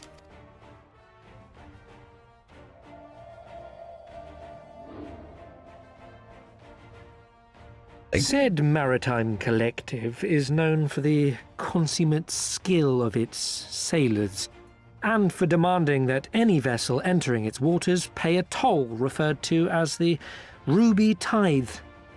In exchange, the Confederacy's vast fleet guarantees the safety of those who travel within its territory. Now, as I'm sure you are aware, Garlemald conquered Doma some 25 years past, at which time the Empire saw no value in controlling the Ruby Sea, and thus did they turn a blind eye to the activities of the Confederacy. The recently appointed acting Imperial Viceroy of Doma had other ideas, however. She has formally condemned the Confederacy and declared that any who recognize their authority shall be branded enemies of the Empire. Bowing to this pressure, Hingashi severed ties with these toll-takers and forbade the payment of the Ruby Tithe, prompting the Confederacy to make it known that any merchants choosing to sail the Ruby Sea would do so at their peril. That sounds rough.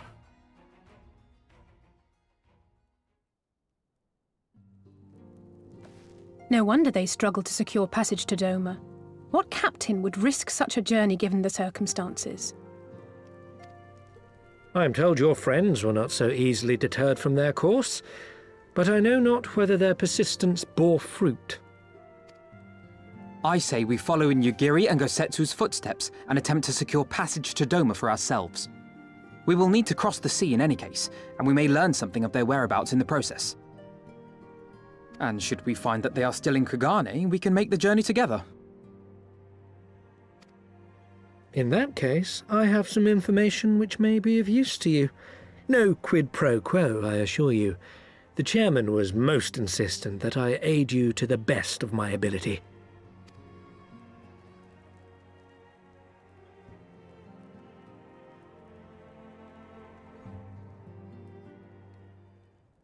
I do appreciate the creepy smile. Though I am reluctant to take any action whatsoever that could be construed as placing ourselves in Lord Lolarito's debt, we must avail ourselves of what means are available. Our All-Amiga and all allies place their faith in us, and I do not intend to disappoint them.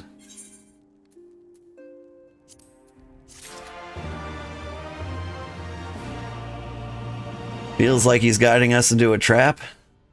I mean, his boss has money. If he really wanted to, like, hurt us, like, you could just hire a sniper, really.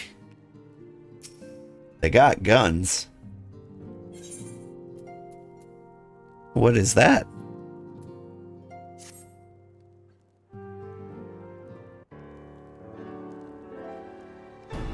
It would seem inefficient for us, all to venture out together in search of information on Yugiri and Gosetsu's whereabouts. Agreed?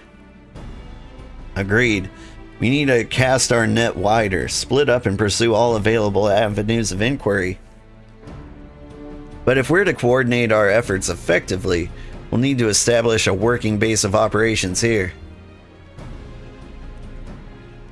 Indeed, Tataru would seem best suited to the task of organizing our supplies and procuring new ones.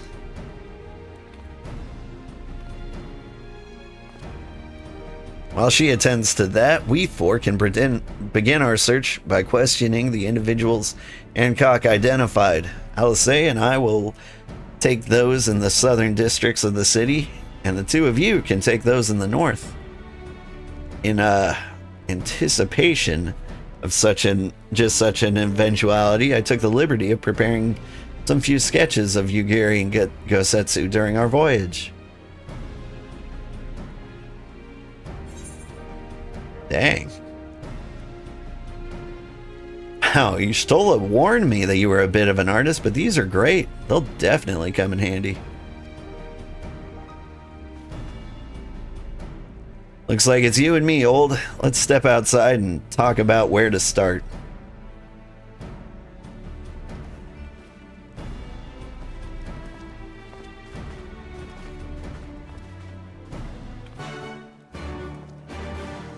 I think that's not the first time he showed off his drawings.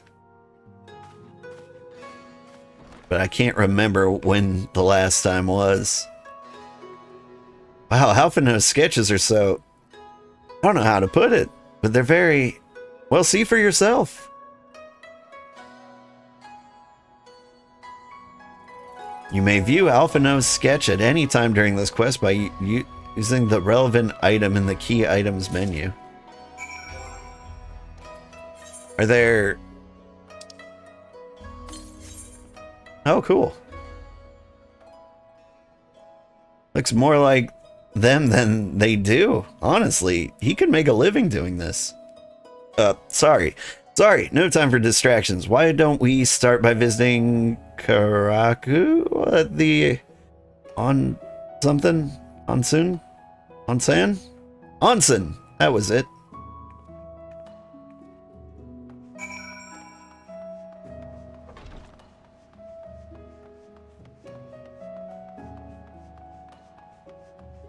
You don't feel like climbing Kugane Tower, which is, you know, quite the adventure.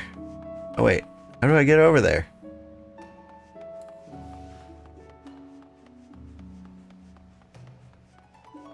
There's another little mini parkour puzzle. You see the steam rising from those buildings over there? There's some hot tubs up there. And they're a bit of a parkour puzzle too. Just like a mini one.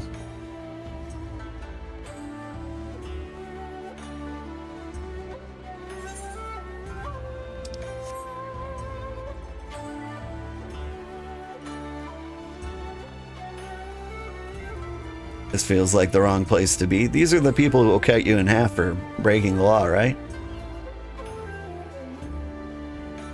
Maybe I should have stuck to the footpath.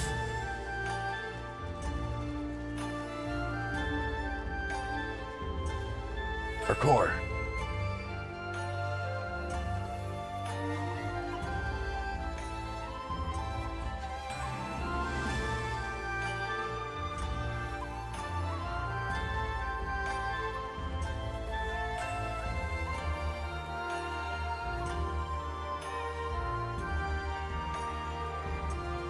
Yeah, I think you can walk across these ropes.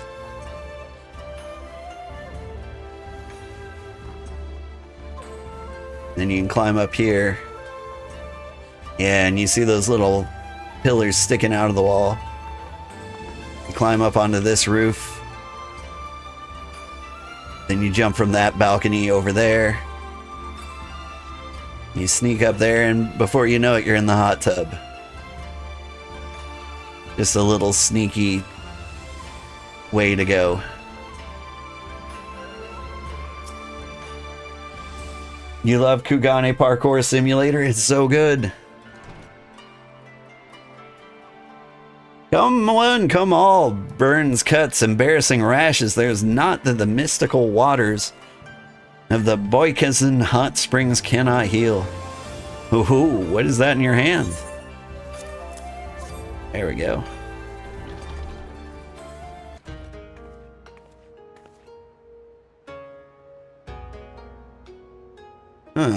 You seek this Aura and this Rogadin, do you? 1,000 apologies, but I cannot help you. It's against our policy to divulge information regarding patrons, past or present. Please! We came all this way from Eorzea to find our friends. We have a reputation to consider, miss. Men and women from all walks of life come here in search of rejuvenation, body and soul. They seek privacy and discretion, and we have ever honored their wishes. Only the Seki Sagumi may demand otherwise. I'm sorry, but there's naught I can do.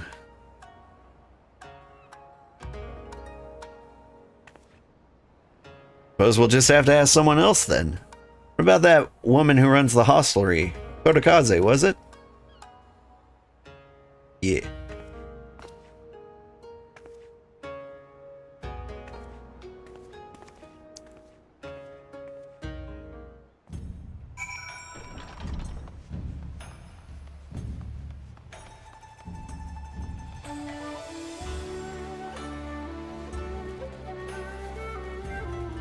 Part of me thinks that if I did go to Japan, I might wear a cowboy hat. I mean, like, for one, I can pull off a cowboy hat in real life pretty decently. And two, I feel like they'd appreciate it more than the people in the United States. What do you think? Welcome, traveler. Can I interest you in some rice wine? Exceptional quality. Delivered but the other day.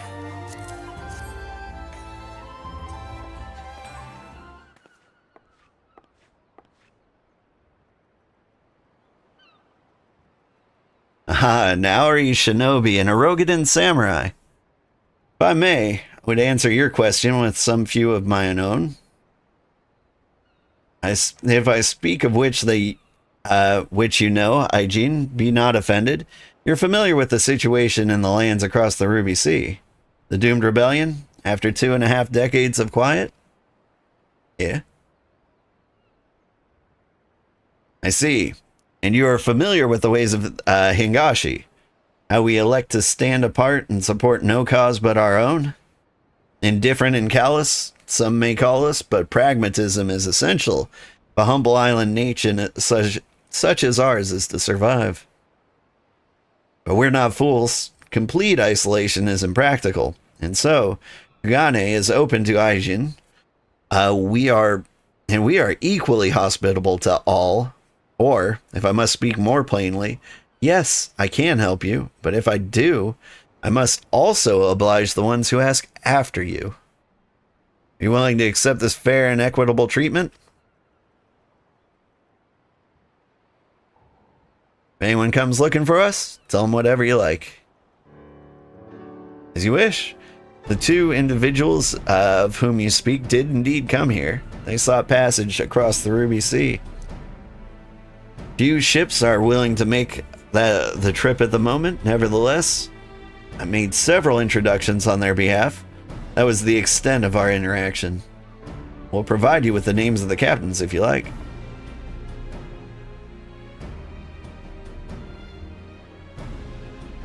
Been a great help, Mistress Kodakaze. I'll be sure to come back for that wine sometime. We would welcome your custom, miss. We should question these captains as soon as we can. You take the first 3, I'll take the rest. And we'll meet here when we're finished, alright? Good luck.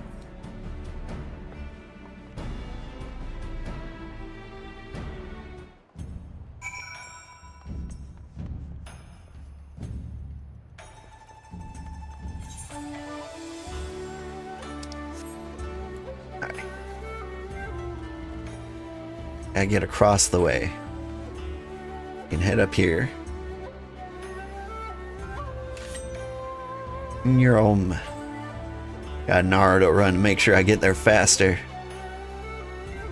When you sprint, you almost touch tips.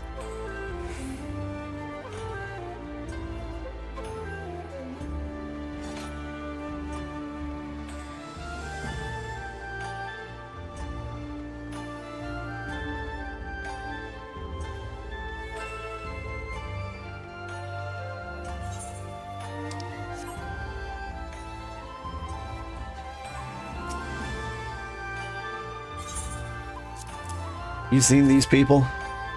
Passengers? Nah, we no longer offer that service. Too much trouble. Now we only transport goods. I told this to the samurai and sent him on his way. The woman? It is women you seek. The pleasure houses have aplenty. Gross. I don't mean the women are gross. I mean you are gross.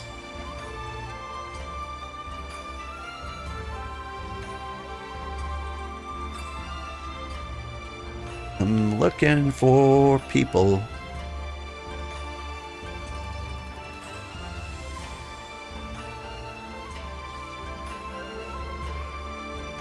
Ah, there's one. Captain Kurt.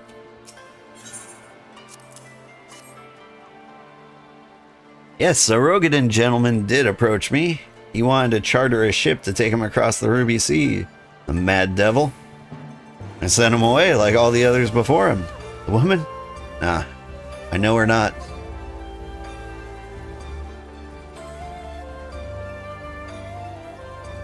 Anybody else down here?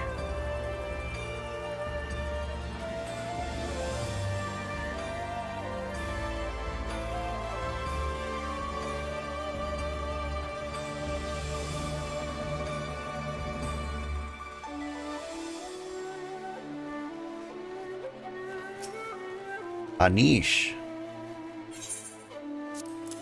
I'm not familiar with that word.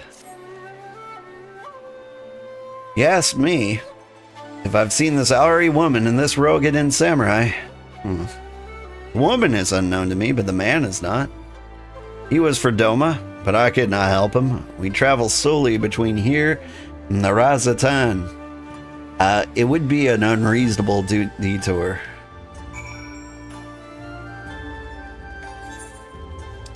Welp.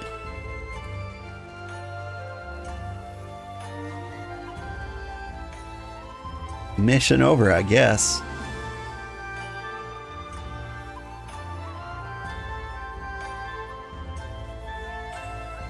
I think we have time for one more quest before I gotta get the kids to school.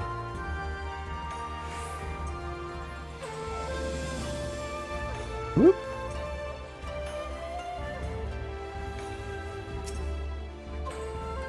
How did it... Ah, never mind. Judging from the look on your face, you didn't have much better luck than I did.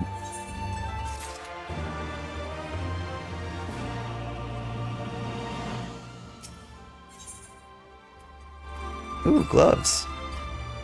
Scouting gloves. Well, I suppose we might as well head back to... Wait! I just remembered. There was something on my list I forgot to visit. Gyodo. He's a Namazu fisherman, whatever that means, and a regular here. Maybe we'll find him if we look around. See, now the Namazu, if they were a playable race, I'd be much, much more about. Okay, where are they though? See the icon on the map. I do not see the man. Y'all up here? Yeah, look at this guy. Like, if this was a playable race, I would be all about it.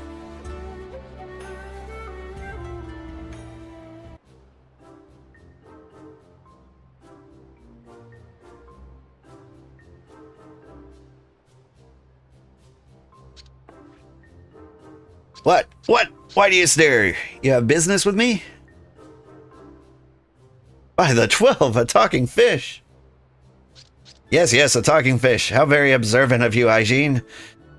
You find me in good spirits, so your rudeness I will ignore this once, but only if you address me again in a proper manner.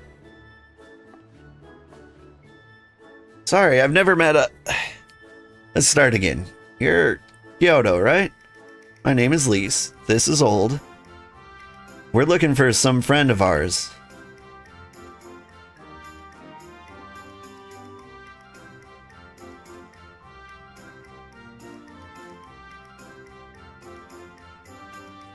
I see. Both of these ones I know well. I helped them secure a passage across the Ruby Sea. Really? That's wonderful. Can you do the same for us? Yes, this would not be a problem for you.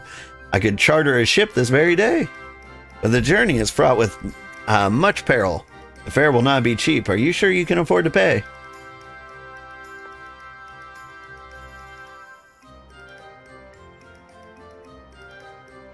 I didn't think to bring any money, but surely Totteru will let us take whatever we need from the Scion's coffers, right?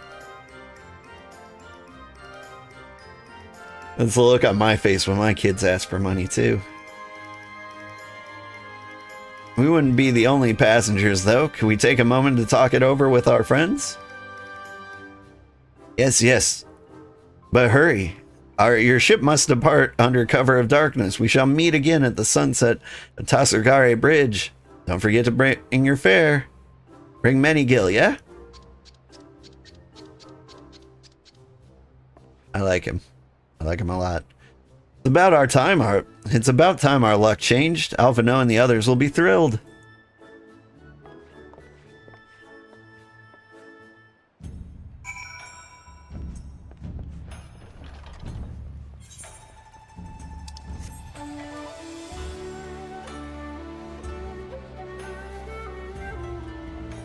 Whee!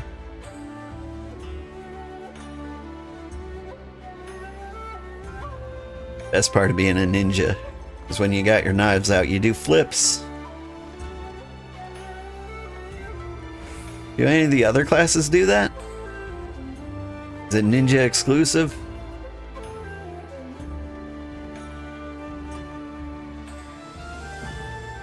I could see maybe a dragoon doing it. Greetings, honored sir. Will you be entering the Ruby Bazaar offices? Yeah.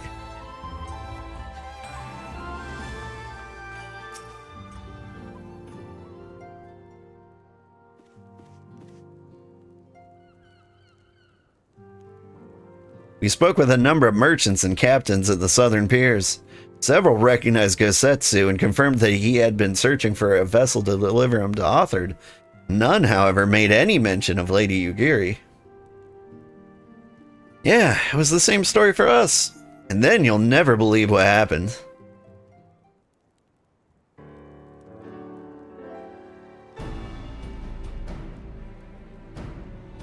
So this Kyoto claims to have aided both Gosetsu and Yugiri. How fortuitous. Not the word I would have chosen, Master Alphino. Stupid's what I'd call it. How can you agree to his price without making an attempt to haggle? Or even confirming what it was in the first place? Yeah, that too was a misstep on their part. It's not what troubles me most. Kyoto and his brethren are not renowned for their generosity of spirit. Rather, they're disdained as scheming moneylenders, ever eager to turn a profit from others' misfortune. Everyone else we questioned stated Gosetsu was alone. Only Kyoto claims to have met both him and Yugiri. I suppose it's possible that Gosetsu made inquiries by himself and only called upon Yugiri once he found a willing captain. But it is equally possible, if not more likely, that you're being deceived. Do not forget that there are parties present in Kugane with agendas that may run contrary to your own. The Viceroy was once a spy himself, as I recall. I should be surprised if she did not have countless agents here in her employ, all eager to prove themselves to their new master. What better way to do so than by delivering her the heads of foreign insurgents? Fine. You may be right about him, but if Gyoto's working for the Empire, who's to say he didn't try the same trick on Yugiri and Gosetsu? I mean, if he did, he might know where they are, and if he succeeded, they might be in trouble. Anyway, if he holds up his end of the bargain, we'll have nothing to worry about, will we? But if he betrays us, I vote we take him prisoner and punch him until he tells us the truth. It has been a while since I punched a trout. So if it's a trap, we'll spring it and deal with the consequences. I like the way you think. Very well. We should prepare for the worst. Tadara will remain here, and I shall follow the three of you at a discreet distance. Once more, I must caution you to avoid physical altercations at all costs. Even should the Imperial agents attempt to engage you, the Seki Segumi, if anything untoward should happen, you're to return here at once. Is that clear? It's true. I don't want to be clapped.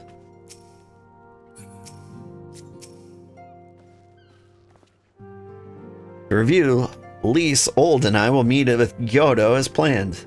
Alphino will keep watch from a distance, ready to provide support in the likely event that the Gyoto attempts to betray us to the Imperials or whomever else.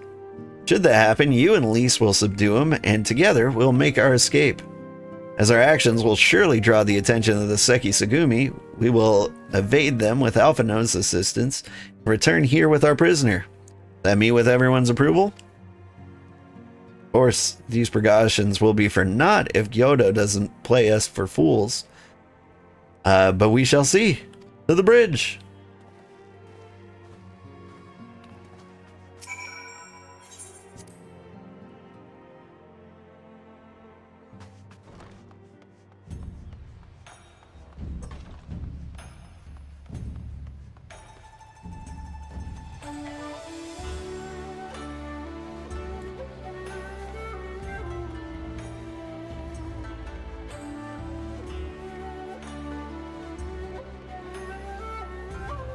Whoop.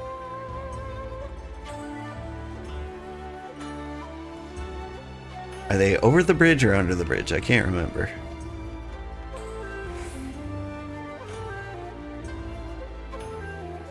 If I get on the bridge, yeah. If they were under it, I could just jump down. Hang on. Emergency tortilla.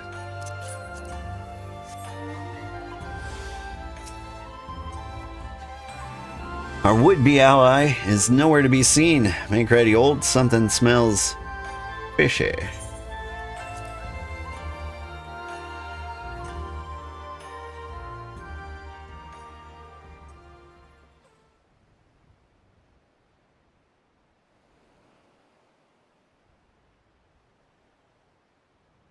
He's late.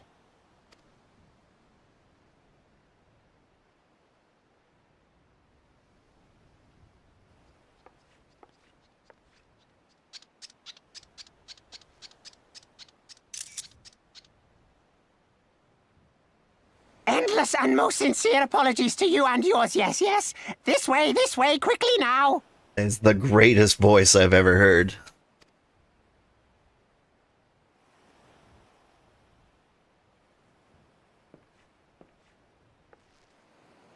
It's so much better than I imagined it in my head.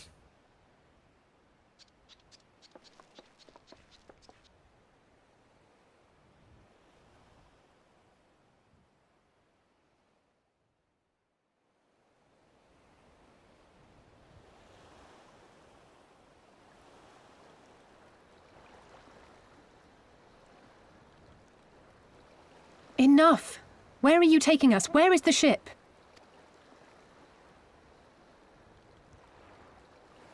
This ship. So very sorry to inform you, yes, yes. Long before was it pledged to another. To me, these ones are for Doma.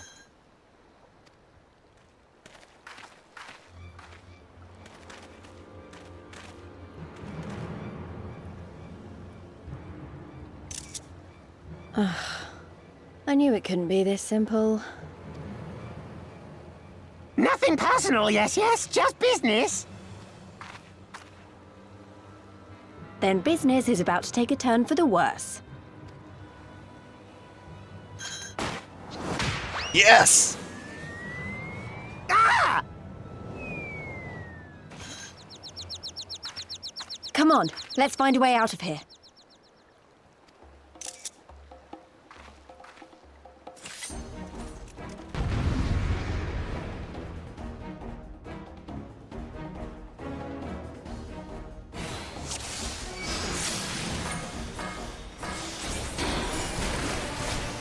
See if I remember how to play the game. Feels like it's been so long.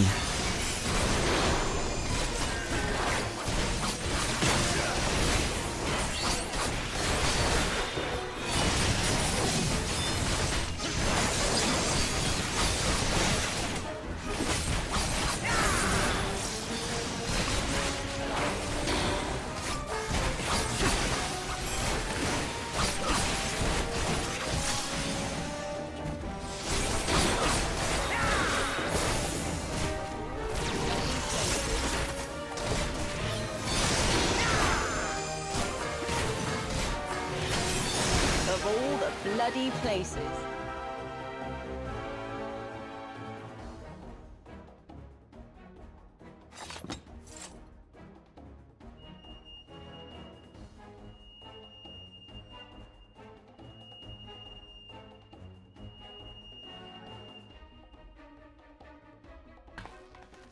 As expected, the Seki Sagumi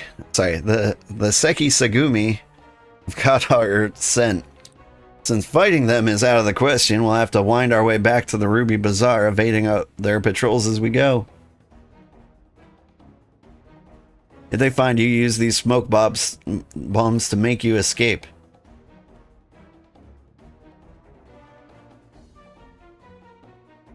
Use smoke bombs to evade patrols. Be warned that attacking them will result in failure.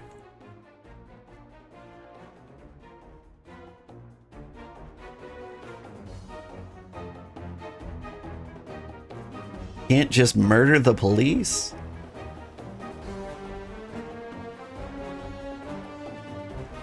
Okay, but I'm a ninja. Can I just disappear?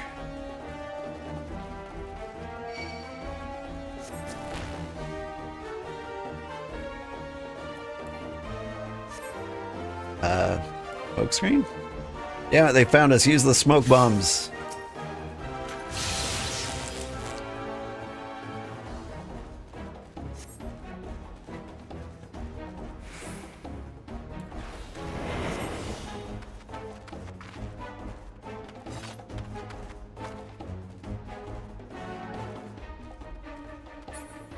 Oh, sweet. Does this work?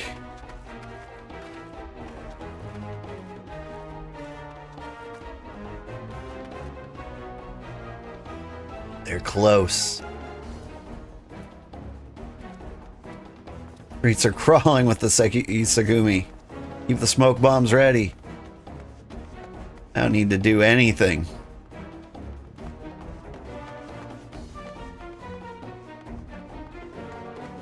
Hey, everybody.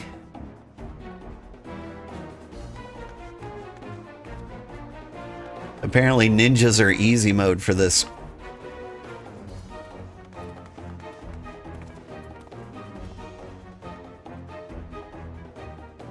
Oh, bugger. They've got a whole squad. Come with me. I will guide you to your friends. You can see me? First the talking fish, now a tortoise. What we got to lose?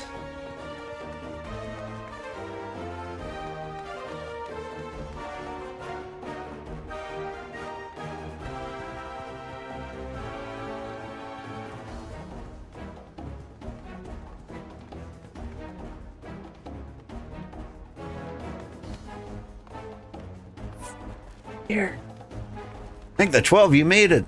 I feared our Kojin friend might not find you in time. Everything's gonna be alright, trust me.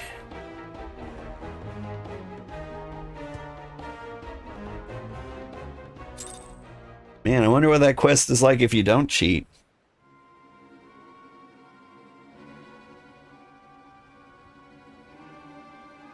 I mean, I feel like 9 smoke bombs might be enough to just like walk right on through.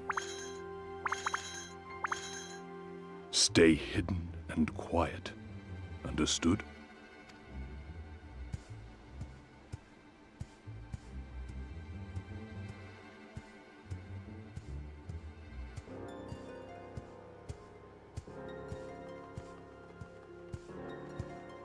Clear the road! Clear the road! You there! Kojin! We seek 4 foreigners.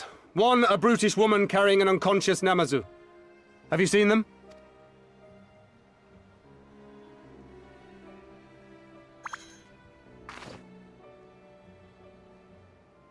For foreigners, you say? Ah, yes! Very rude they were, making no apology as they barged past. They went that way, I think.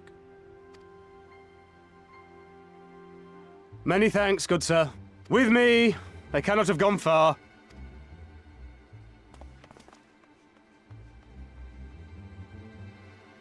Thanks, Ninja Turtle. All is well. The Sekisei Gumi will not return this way for some time, I should think. You are of the East Aldenard Trading Company, yes? Come with me. I know a safer way.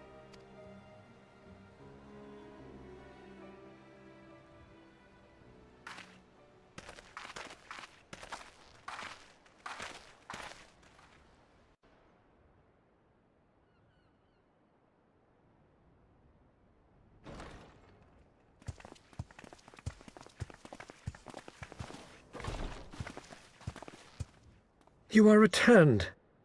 And with guests, I see.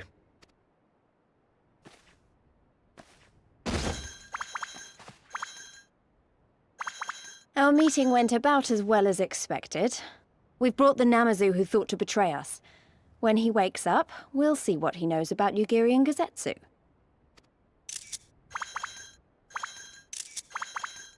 Well done, you. When I saw the Sekisei Gumi out in force, I did begin to worry, but I see my fears were misplaced. Getting so many good screenshots. Actually, if it weren't for Soroban, we might not have gotten away. 'Twas my pleasure. Yet I must ask, Soroban, why would you deceive the Sekisegumi to help us, foreigners of whom you know naught? Why, out of the kindness of my heart, is what I would like to say, but my motives are not so pure. I chanced to witness your meeting with Hancock at the tavern and saw an opportunity. An opportunity? Like many, I came to Kugane as a trader to make my fortune. Kojin of the Red may serve the Empire as mercenaries, but Kojin of the Blue walk a different path. Regretfully, most here would rather not meet our gaze, much less do business. So I seek the custom of those less predisposed to dismiss us outright, namely the East Aldenard Trading Company. Quid pro quo, is it? Well, there is no denying that we owe you a debt. What say you, Hancock? Will you consider doing business with our entrepreneurial friend here? Rest assured, Master Soroban, that in matters of trade the company does not discriminate. We would be honored to hear your proposal. I promise you will not regret this, good sir. Ah, yes. You sought passage across the Ruby Sea, did you not? I have a ship you can use. You do? Well then, far be it from us to refuse. You have our deepest thanks. And you mine.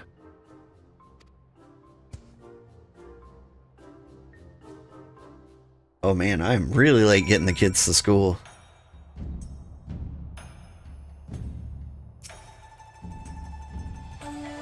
I'm still annoyed he tried to deceive us, but at least we were prepared for it. Even so, next time we should probably try to avoid running around Kugane in the middle of the night and with half the city guard snapping at our heels.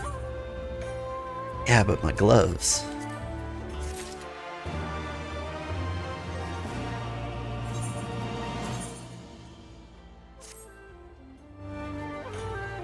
Ooh.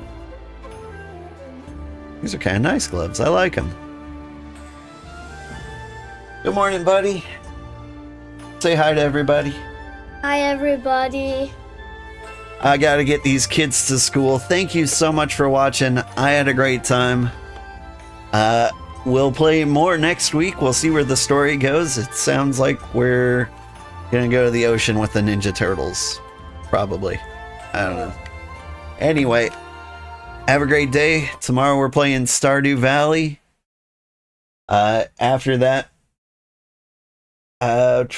lots of Shadow of Mordor. And then next Friday we'll play more of this. Stick around, we'll find somebody to raid. I hope my friend Sandra's playing.